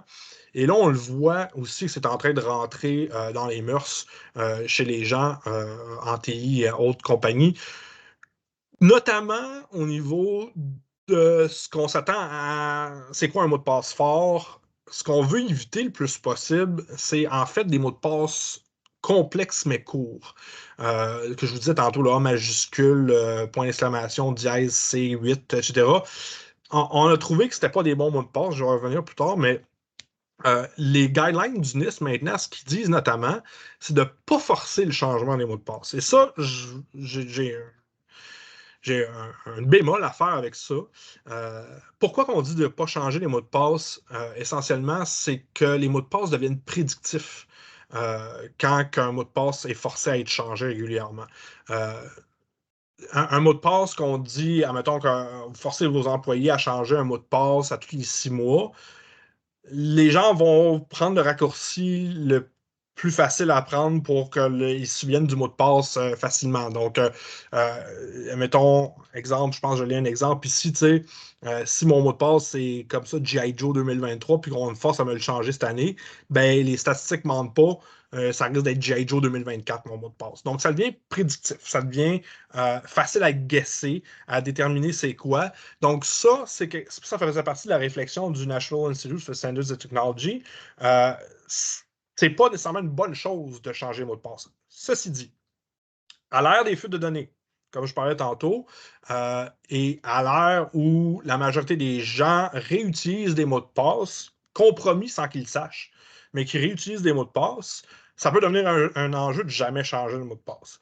Fait qu'est-ce qu'on fait? On change tout le mot de passe régulièrement, puis on risque de créer une prédictabilité au niveau des mots de passe, ou on change presque jamais, puis là, on s'expose potentiellement à une compromission parce que le mot de passe en question, il a fuité dans une fuite de données quelconque. Donc, il n'y a pas de recette magique là-dessus. Malheureusement, j'aimerais pouvoir vous dire qu'il y a une solution, un coup de baguette magique qui va tout régler cette situation-là. Ce n'est pas le cas. Ça dépend. Je vous dirais la règle numéro 1, ce serait vraiment voir dans votre entreprise, si vous êtes en position décisionnelle pour influencer les politiques de gestion de mots de passe, regardez votre roulement de personnel. Si vous êtes dans une entreprise où les gens restent en moyenne 2-3 ans, n'êtes pas obligé de changer le mot de passe régulièrement en tant que tel. Les gens où il y a un plus grand roulement, ça peut avoir un impact aussi. Donc, il faut peser le pour et le contre à ce niveau-là. Ça fait du sens, ce que Denis dit, d'éviter les mots de passe prédictifs. Malheureusement, on ne peut pas faire fi du fait qu'on est à l'âge d'or des fuites de données, puis que le mot de passe que quelqu'un utilise à la job est peut-être le même mot de passe qu'il utilise à la maison dans un service X qui a été compromis, qui se retrouve dans une fuite de données associée à son identité. Pour un fraudeur, ça, c'est une clé en main côté, une solution clé en main côté vol d'identité et fraude potentielle. On ne peut pas en faire fi de ça. On ne peut plus splitter non plus le personnel du professionnel. On parlait des phrases de passe tantôt dans l'historique des mots de passe. Ça fonctionne bien. Là. Les mots de passe, c'est une phrase, carrément. Une phrase de passe, c'est carrément, ça le dit, c'est une phrase complète qui est très longue, mettons 20-25 caractères, avec des mots qui font du sens dans le contexte de phrase, mais qui fait du sens uniquement pour vous. Mettons, je dis n'importe quoi. La reine Victoria est morte. Je dis n'importe quoi, je viens d'inventer ça. Là. Ça, ce serait une bonne phrase de passe. C'est long. Plus le mot de passe est long, je vais vous éviter les détails techniques, mais plus c'est difficile à craquer s'il fuite le mot de passe. C'est ça qu'on veut privilégier parce que c'est plus facile de retenir, c'est plus difficile à craquer. C'est aussi les recommandations du National Institute for Standards and Technology. Ils mettent beaucoup l'emphase là-dessus et non pas juste des mots de passe complexes en tant que tel. Je pense que Sébastien avait une question. Je pense que Sébastien. Oui, Jean-Philippe, j'ai une question. J'ai commencé, moi, tranquillement dans l'entreprise à faire ça, des passphrases. Qu'est-ce que tu penses en plus de faire un passphrase, comme tu dis, assez long avec quelque chose qui veut juste dire une signification pour la personne, de rajouter des petits plus, comme exemple, les E deviennent des 3, des I, des 1, des trucs comme ça, où ça donne rien de plus de faire ça? C'est pas. Ben, j'arrive comme un exemple pourquoi que c'est plus ou moins utile de faire ça. Ce qui est vraiment fort, c'est la création d'entropie quand on crée un mot de passe. Plus le mot de passe, c'est la longueur qui est importante. C'est pas en tant que tel les caractères utilisés, parce qu'un mot de passe quelqu'un veut craquer un mot de passe, ça va prendre plus de cycles computationnels s'il est plus long. OK, parce que c'est exponentiel par le nombre de caractères. Exactement, en OK. plein ça. Puis passer un certain nombre, ça devient juste impossible. On verra une fois que les ordinateurs quantiques seront disponibles plus at large. Là. On traversera ce pont-là une fois rendu. Puis ça fait 10 ans que j'attends de traverser ce pont-là, mais en tout cas, c'est une autre histoire. Mais c'est la longueur qui est plus importante, vraiment, définitivement, parce que justement, comme tu viens de dire, c'est exponentiel. Donc, c'est correct c'est correct, puis c'est pas correct dans le sens où, tu sais, de remplacer un E par un 3, peut-être que ça va être plus difficile pour l'utilisateur de se souvenir de ça, donc il va être plus apte à oublier son mot de passe, donc il va ouvrir plus d'étiquettes à TI pour utiliser son mot de passe, donc ça rajoute une charge additionnelle. C'est un trade-off, ça aussi. C'est exactement pour ça que je voulais poser la question, parce que c'est ça, ça retombe un peu sur les épaules de la personne en question. Je sais exactement c'est quoi. Ouais. Non, mais c'est ça, tu sais. Puis ça joue aussi. Tu sais, je veux dire, moi, je suis pas du genre. Puis tu sais, c'est bien que dans l'industrie, on soit à ce niveau de maturité-là aussi. Je sais très bien c'est quoi les contraintes des entreprises. Je veux pas, tu sais, mes recommandations que je fais aux entreprises, c'est pas de tout locker down, puis de fermer toutes les fenêtres, barrer toutes les portes, puis parler à personne. Le seul ordinateur qui est complètement secure, c'est celui qui est enterré 6 pieds sous terre, entouré de béton, puis qui n'est pas connecté à Internet. Là. À un moment donné, il faut opérer. Là, je veux dire, ça, c'est certain. Puis il faut prendre ça en compte. L'expérience usagée et son adoption de nouvelles mesures comme celle du NIS proposée, c'est super important parce que c'est un changement de mœurs qu'on opère. Changement de mœurs, puis je pense que la majorité des gens en TI ici vont être d'accord avec moi. C'est ça qui est difficile. C'est pas le changement technologique, peu importe. Là. C'est changer les habitudes des gens. Ça, c'est difficile. Ça prend du temps. Ça prend vraiment beaucoup de temps.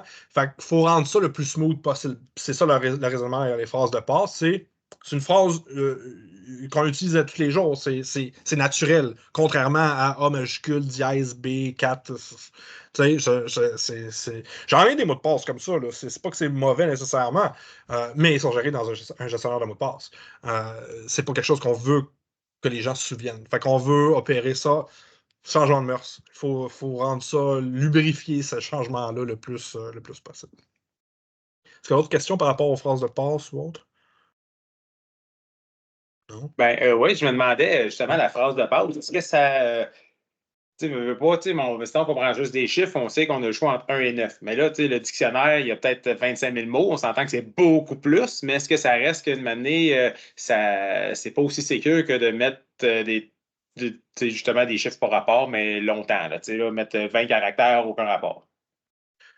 Ben, il y a des manières automatisées de pallier à ce genre de mesures de protection-là, entre guillemets. J'y arrive dans pas long. De toute façon, je vais démontrer que ça ne change pas tant que ça. Tu sais, des attaques où quelqu'un va prendre une DB de mot de passe qui est chiffré, admettons, qui a réussi à exfiltrer la base de données de mot de passe d'un système est chiffré, mais c'est pas un chiffrement qui est super, puis qui essaie de craquer le mot de passe. C'est de moins en moins en vogue, de toute façon, parce que le niveau de chiffrement, quand il est bien appliqué, là, est rendu ça très, très, très, très fort.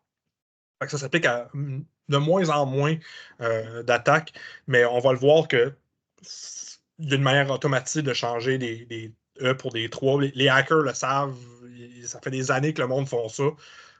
C'est comme des tactiques là, de mettre des mots de passe sur un post-it en dessous d'un clavier là, dans un bureau. Là, c'est pas une bonne méthode On a tous vu ça. Là. C'est la sécurité par l'obscurité, en fait. Là. Ça fait pas tant de différence que ça, en fait. Je vais passer très rapidement sur l'authentification multifactorielle parce qu'il me reste peu de temps. Je pense que vous savez c'est quoi, là. C'est hyper important à voir en 2024. J'ai passé beaucoup de temps sur les mots de passe. Là. On voit que c'est pas secure comme méthode d'authentification. Ça peut pas être juste un mot de passe. Ça vous prend quelque chose d'autre. Quelque chose que vous avez ou quelque chose que vous êtes pour l'authentification multifactorielle. Je pense que ça, c'est quelque chose qui rentre assez bien maintenant dans les entreprises, dans certains cas qui sont présents depuis des années. Là, mettons l'utilisation, par exemple, le plus connu, c'est probablement les jetons d'authentification RSA, le Secure ID, que les gens ont depuis, dans certains cas, une quinzaine d'années, qui génèrent un mot de passe qui change à toutes les 60 secondes.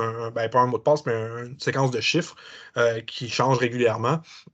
Donc, ça, c'est un bon exemple d'authentification multifactorielle. Donc, vous avez votre mot de passe pour vous connecter et quelque chose d'autre qui est quelque chose que vous savez, quelque chose d'autre que vous avez, soit, mettons, l'utilisation de Google Authenticator ou Microsoft Authenticator, qui est le même principe, mais qui est une application sur votre téléphone cellulaire, qui va générer des mots de passe qui changent à toutes les 60 secondes.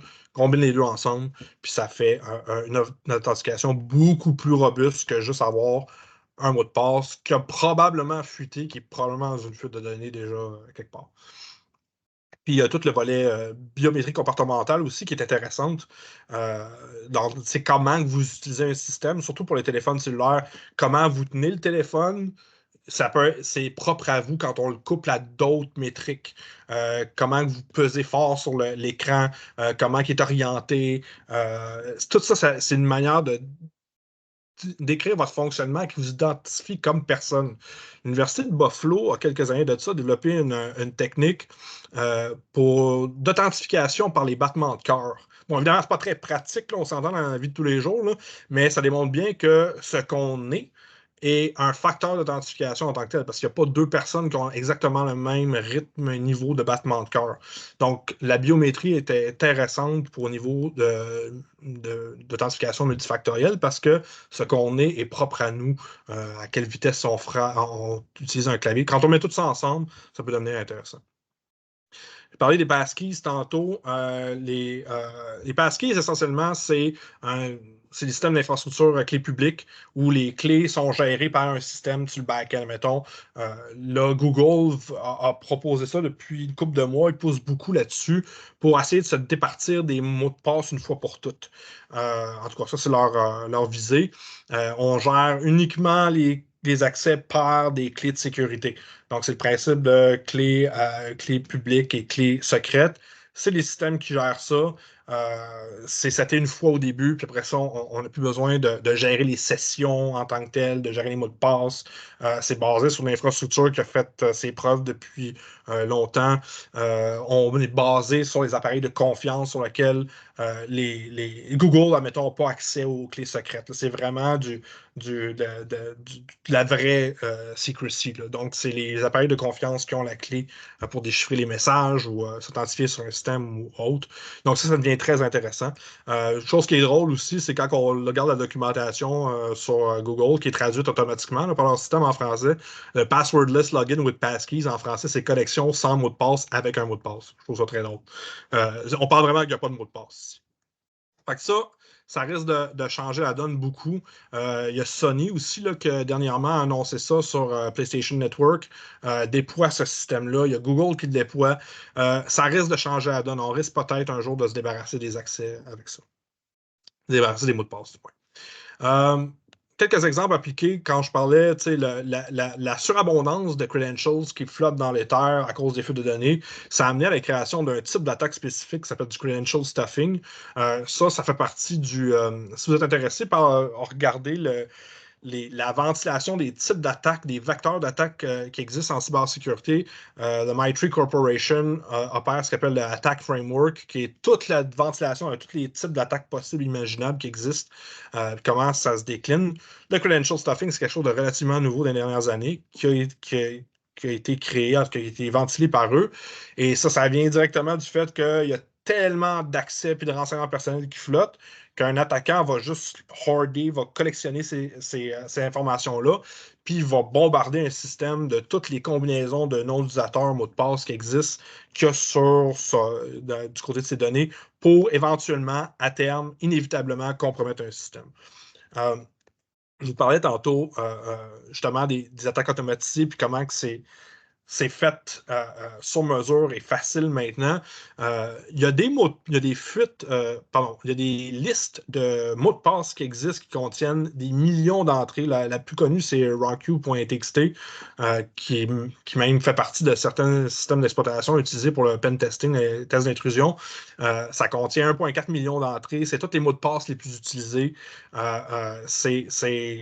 Ça, c'est utilisé, c'est un fichier texte qui est utilisé par des logiciels comme Hashcat et autres, qu'on pipe dans le logiciel, puis qu'on fait clic, puis il essaie toutes les combinaisons d'un mot de passe, un après l'autre, comme ça. Puis ça, c'est très, très simple comme système. Ça passe au travers des mots de passe, puis de la titre.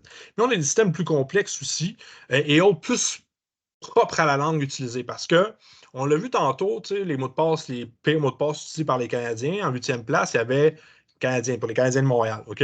Ça, on pourrait croire que, vu que les systèmes, les softwares d'attaquants sont principalement basés sur la langue anglaise, qu'on serait plus en meilleure sécurité si on avait des mots de passe typiquement français.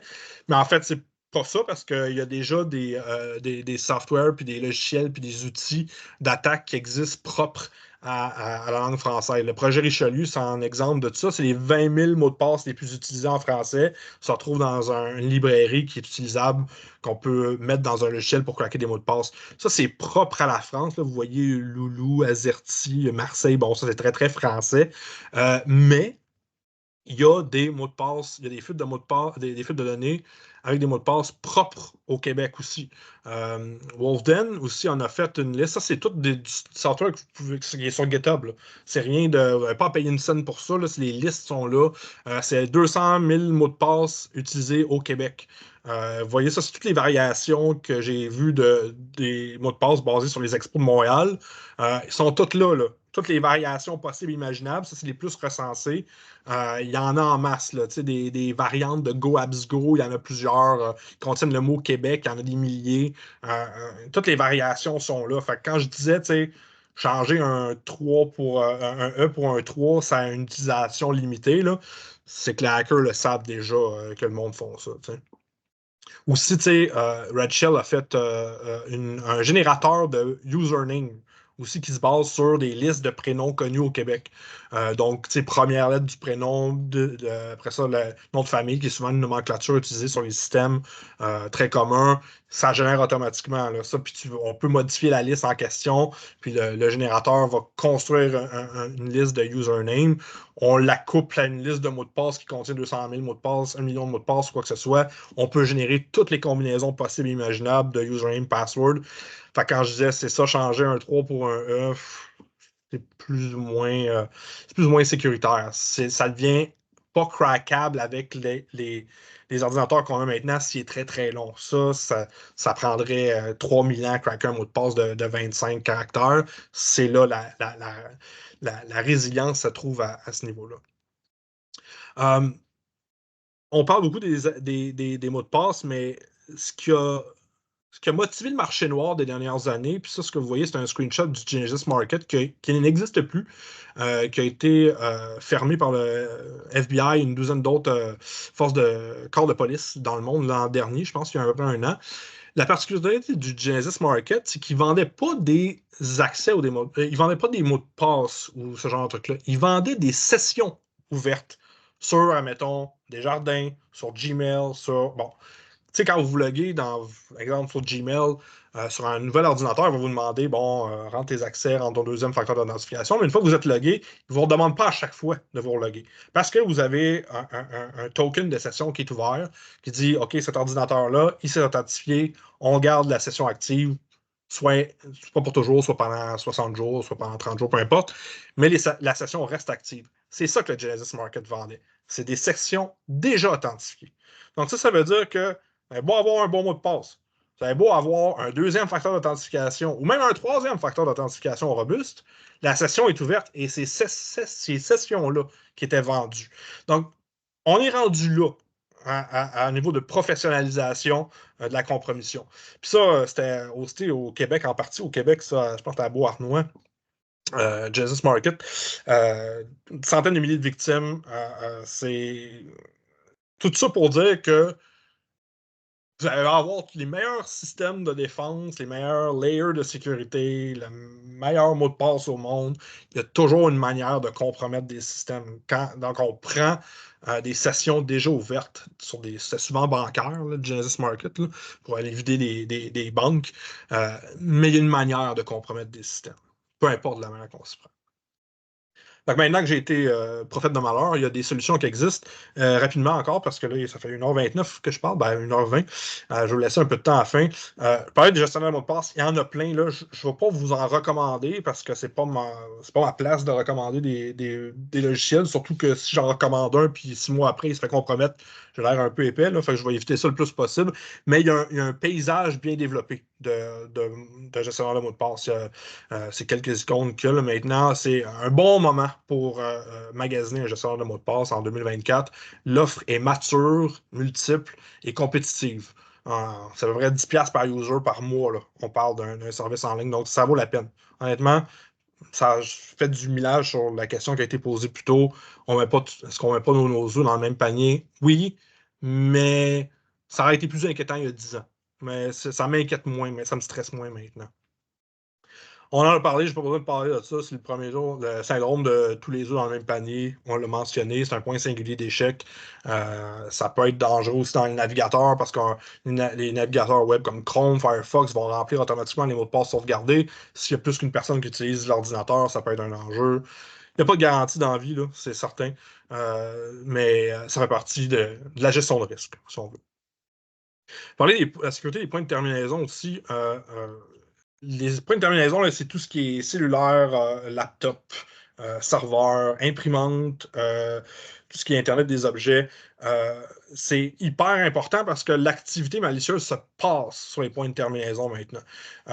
La bonne nouvelle, c'est qu'en 2024, c'est assez facile de déployer une solution qui permet de surveiller les points de terminaison. Si vous êtes sur Windows, une version récente de Windows, par défaut, vous avez au minimum un antivirus qui est Windows Defender. Puis la capacité de déployer, selon vos licences Microsoft 365, la capacité de déployer Intune, qui fait de la gestion de l'appareil. Je parlais tantôt qu'un téléphone cellulaire, c'est comme un peu les mal-aimés, la cybersécurité. Intune permet de gérer la flotte de téléphones cellulaires.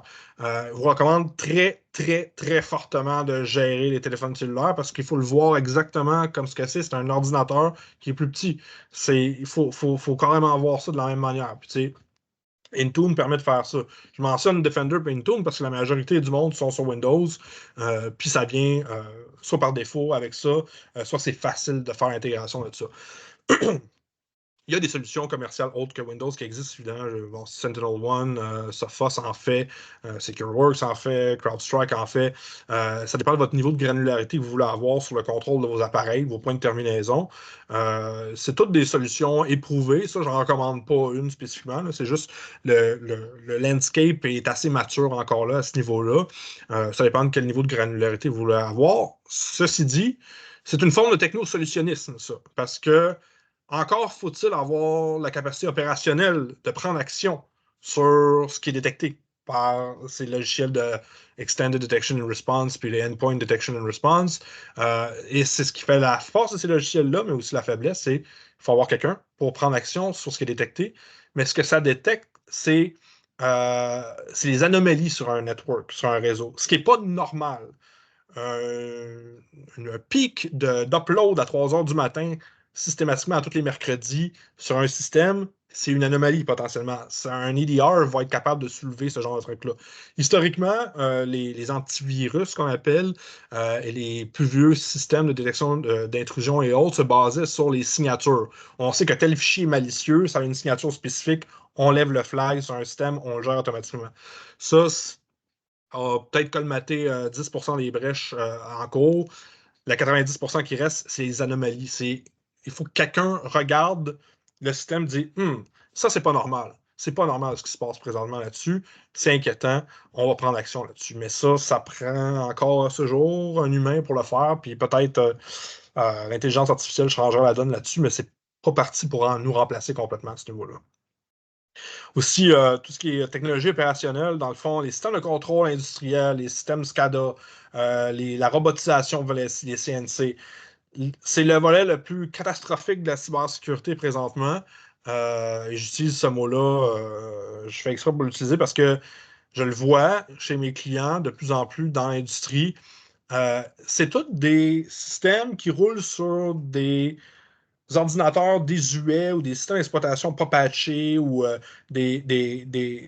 La priorité, c'est vraiment la stabilité pour ces systèmes-là.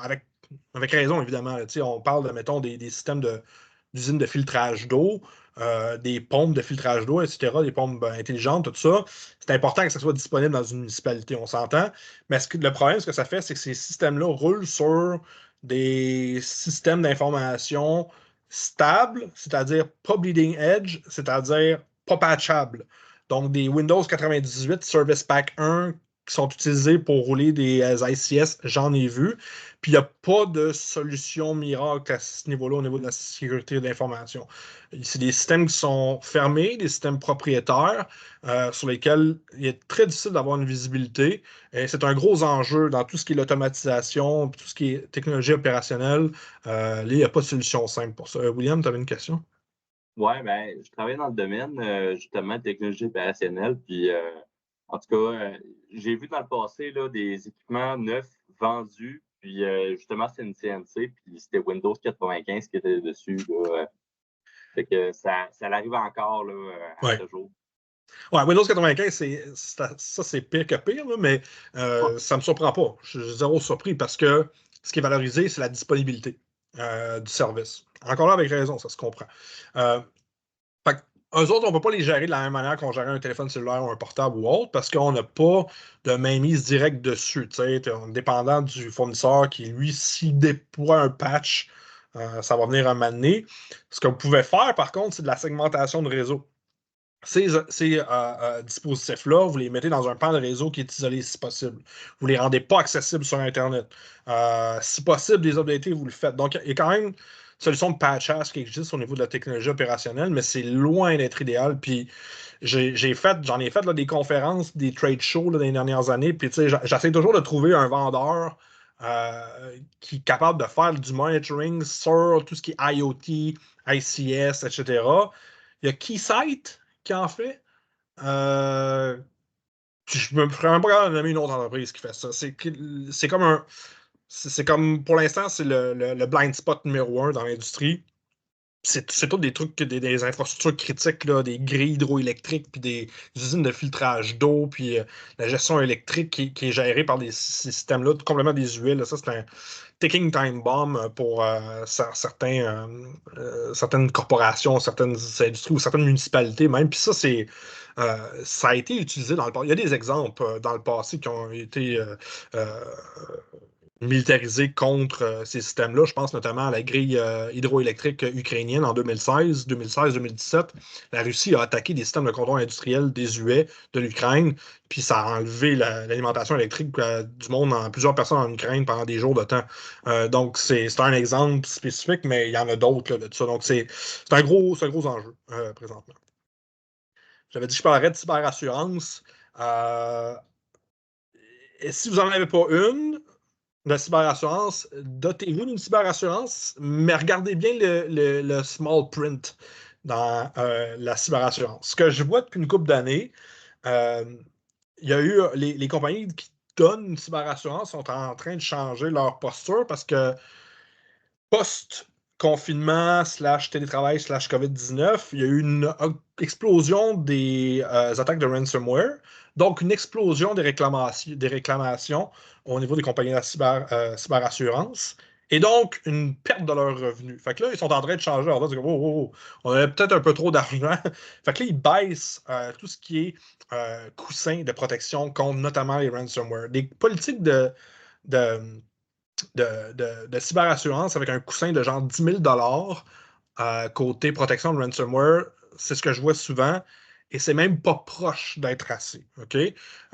ExpressVPN disent qu'un coût moyen d'une attaque de ransomware cette année, c'est 4,5 millions de dollars US. Moi, je trouve ça élevé, OK? Mais c'est un recensement qui est legit là, de la part d'une compagnie de cybersécurité, ExpressVPN.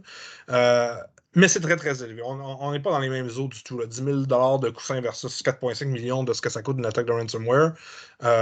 Même si le chiffre, je crois, est gonflé, on n'est pas du tout dans les mêmes eaux. Là. Fait qu'il ne faut pas dépendre uniquement de ça. Regardez notamment votre politique, c'est quoi le coussin que vous avez au niveau de... Des fois, c'est ventilé de différentes manières. Là. Il y a attaque informatique puis ransomware, c'est pas la même chose.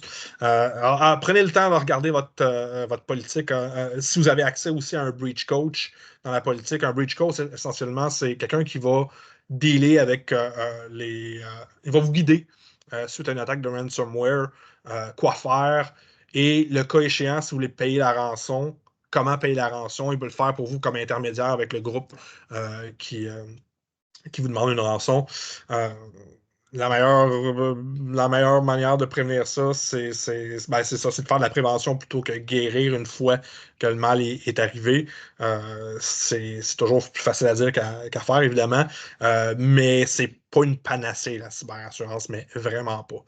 Parlant de pas de panacée, sauvegarde, brièvement, je ne sais pas si vous savez c'est quoi que l'image qui est à droite, ça c'est des tapes magnétiques. C'est encore utilisé, puis c'est parfait d'utiliser ça, les tapes magnétiques en 2024. C'est très bon, c'est résilient, ça dure longtemps, c'est éprouvé comme méthode de backup. Plusieurs manières de faire des backups. La règle 3-2-1 est toujours bonne. Là. C'est 3 copies dans 2 lieux différents. 3 copies sur 2 lieux différents avec un sur un média différent aussi. C'est une règle qui s'applique aussi.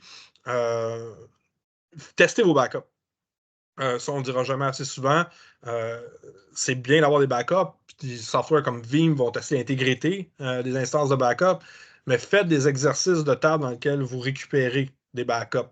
Vous allez voir que ça ne fonctionne pas toujours quand c'est le moment de fonctionner. Puis on assume aussi qu'une attaque arrivera dans le pire moment, puis ça va être difficile d'opérer normalement à ce niveau-là. Oui, vous avez des backups parce que les ransomware le savent, que les gens ont des backups.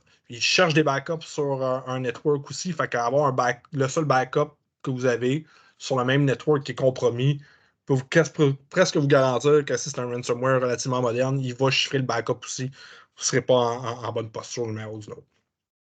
Il faut valider qu'on est capable de répondre à un incident. TTX pour Tabletop Exercise. Il faut faire les exercices de table. Il faut valider. Il faut faire les scénarios dans lesquels on valide l'intégrité d'un backup. Il faut tester ça, absolument. L'Internet des objets, Internet of Things, j'en parlais tantôt. Il faut le voir comme des ordinateurs, comme un portable, comme une tablette, comme c'est la même affaire. Ça, c'est un tweet très drôle à droite là, qui date de quelques mois seulement. Johnny, c'est un spécialiste en cybersécurité, puis il a regardé le trafic sur son réseau maison. Il me dit pourquoi que ma machine à laver LG, elle envoie 3,6 gigs de données vers l'extérieur à chaque jour. C'est pas normal. Ben, c'est ça. Ben, la machine à laver s'était fait compromettre. On en est là. On en est là où le laveuse-sécheuse peut être utilisé contre nous. Parce que c'est des ordinateurs maintenant, au même titre qu'un automobile moderne est un ordinateur, qu'une lampe contrôlable par une application est un ordinateur. Même principe. Il faut le voir de la même manière. Le problème avec ça, c'est souvent des systèmes hermétiques. Que c'est pas facile de faire du monitoring sur un thermostat intelligent. On sait qu'il y a un device qui existe sur le network, c'est le thermostat en question, mais on ne peut pas voir, on peut pas, c'est des systèmes propriétaires, c'est difficile de voir qu'est-ce qui se passe exactement. Donc ça, c'est un gros enjeu. Souvent, c'est des systèmes qui ne sont pas updatés aussi ou peu updaté. Donc, c'est difficile. Il y a des instances aussi d'objets dits intelligents, de l'Internet des objets, qui ont été utilisés massivement pour des attaques. Notamment le botnet Mirai en 2016 a compromis des millions de webcams d'une compagnie chinoise, j'ai oublié le nom, mais dont les accès étaient hard-codés. C'était genre le username admin, puis le mot de passe admin, c'était admin, là, le classique. Là. Ça a été utilisé massivement pour faire des attaques de données de service.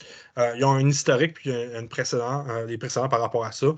C'est un enjeu à cause de l'herméticité des systèmes, encore une fois, mais ça reste des systèmes d'information. Il faut les voir comme n'importe quel autre système.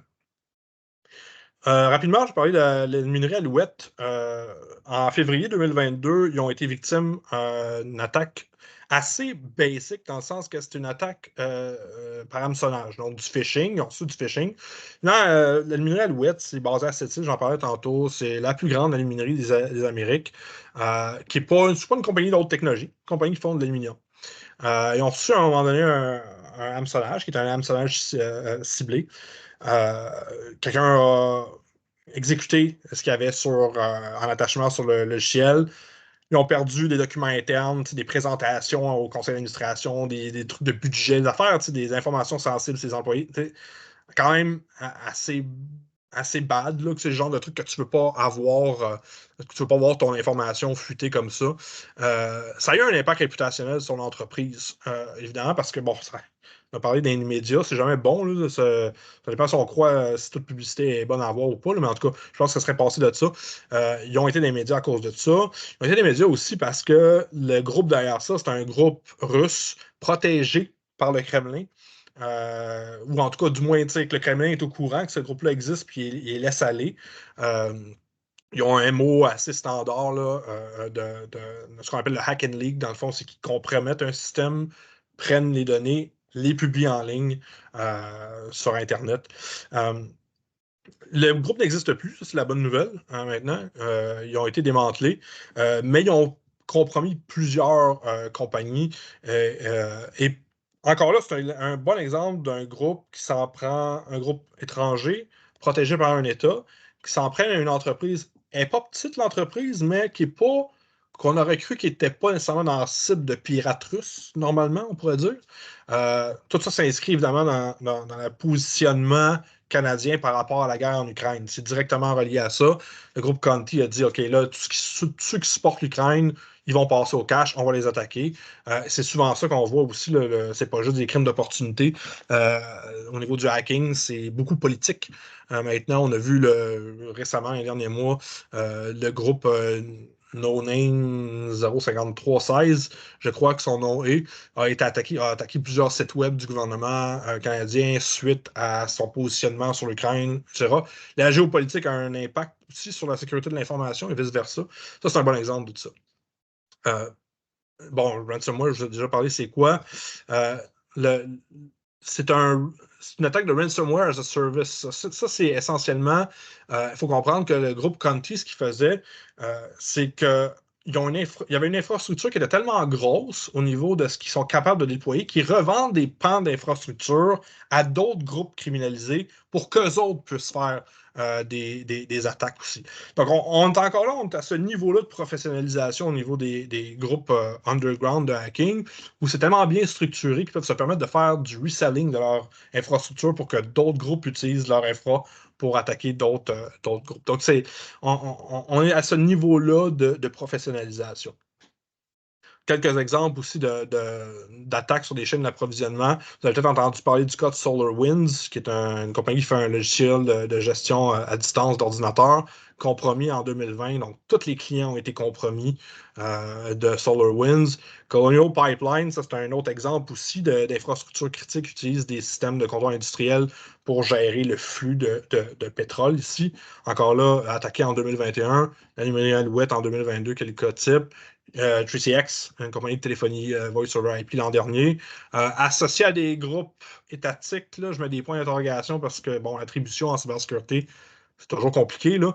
Il n'y a jamais un silver bullet qui va me dire oui, oui, c'est les Russes, oui, oui, c'est les Nord-Coréens, mais souvent, c'est des groupes associés à ces États-là. Mais ce qu'il faut comprendre, c'est que on n'est plus à l'ère où le hacker, c'est un ado boutonneux de 14 ans dans le sol de chez ses parents. Il y en a encore de ça. Mais souvent, c'est des groupes professionnels, bien organisés, qui ont la protection d'un État, souvent. Le cas nord-coréen, c'est un bon exemple. On estime qu'environ le tiers du produit intérieur brut de la Corée du Nord est généré par l'extorsion via du ransomware. Le tiers. Donc, les ransomware nord-coréens alimentent leur programme de développement de missiles à la Corée du Nord. Donc, ça donne une idée à quel point où est-ce qu'on en est. Claude Gosselin, président chef de la direction de l'Aluminium Alouette, a été très candide dans une entrevue. Il dit on n'était pas là. On n'était pas prêt à dealer avec ce genre d'attaque-là. Il faut mettre des choses en place, etc. Il n'y avait pas la résilience nécessaire. C'est donc vraiment ça, je veux qu'on se rappelle. Oui, il y avait des plans de contingence, plus ou moins bien testés, etc. Mais quand ça arrive, il n'était pas prêt parce qu'il n'avait pas fait un exercice complet à ce niveau-là. Bon, ça, c'est. Je l'avais mis, je vais passer par-dessus rapidement parce que c'était une entrevue que j'avais donnée pour la presse par rapport à ça. Divantil de ce que je vous ai déjà dit, il faut être en mesure de gérer l'incident quand ça arrive. Pas juste avant, pas plus se prémunir, mais quand ça arrive, qu'est-ce qu'on fait? Est-ce qu'on a testé notre plan de réponse aux incidents, notre plan de mesures d'urgence? Il ne faut pas attendre que ça nous arrive avant de le faire. Bon, ça, je vais passer par-dessus. L'historique des fuites de données, j'en ai parlé un peu. La loi 25, quand on parlait de la refonte des renseignements personnels, ça vient directement suite à la fuite de données qu'il y a eu chez Desjardins. C'est 100% relié à ça. Les bonnes pratiques, j'en ai parlé. C'est un peu un condensé de ce que j'ai dit dans la dernière heure et demie. Oui, la prévention, c'est très bon, c'est pas assez. C'est juste plus assez maintenant. Il faut tester. Il faut faire des situations, des scénarios de table dans lesquels on va tester nos capacités de résilience. Il ne faut pas juste avoir de la paperasse, il ne faut pas juste appliquer un cadre de conformité, il ne faut pas juste avoir des politiques en sécurité de l'information, il faut tester le tout. Il faut avoir des capacités opérationnelles, que ce soit à l'intérieur de l'entreprise ou en impartition sur un MSSP ou peu importe. Il faut se doter d'une capacité de répondre adéquatement à un incident, à une fuite de données, à quelque chose qui arrive. C'est de loin la chose la plus importante en 2024 parce que juste les mesures de contrôle actuelles, c'est pas assez. Même avec les facteurs d'authentification multiples, comme j'ai montré tantôt avec le Genesis Market, c'est juste plus assez. Donc, en conclusion, qu'est-ce qu'on fait, nous, à Cyber Québec? J'en ai parlé un peu rapidement. On a un modèle d'accompagnement basé sur un mandat d'une centaine d'heures, sur une durée de 6 mois, qui, essentiellement, le but premier, c'est de vous amener à un niveau potable au niveau de la posture de cybersécurité, ce qu'on considère potable, du moins en 2024. Vous rendre résilient le plus possible, vous amener à être capable de survivre à l'inévitable attaque ou l'inévitable fuite de données que vous allez subir. on part de cette idée-là. On part de l'idée que le ciel est en feu. Qu'est-ce qu'on fait quand le ciel est en feu? Comment on gère ça? On a des modèles d'accompagnement basés sur des modèles plus longs aussi, sur 300 heures pour vraiment aller faire une deep dive. Mais essentiellement, notre modèle d'accompagnement est basé là-dessus. Une subvention très intéressante du programme de Mon Succès numérique du ministère de l'Énergie, de l'Innovation puis de l'Économie. Donc, c'est un mandat qui, normalement, qui est à peu près 15 000 $. Après subvention, ça revient à 3 700 $. Donc, c'est très, très intéressant pour les PME, évidemment. Puis c'est le but aussi, c'est d'utiliser les PME, de les amener à un niveau qui leur permet de gérer le risque tel qu'il est en 2024. Le risque est très bien géré, qui peut être très bien géré par les grosses entreprises, c'est pas tout le temps le cas, là, mais qui ont les moyens de le faire. Donc, on amène les PME à se doter de manière d'être résilients dans le contexte actuel. Questions, commentaires, insultes, mises en demeure. Est-ce qu'il y a des commentaires, des questions? Non, c'est super, merci beaucoup. Merci, désolé, j'ai busté un peu le temps. Là. Mais Simon, autre question? Oui, merci beaucoup. C'était super intéressant. Est-ce que une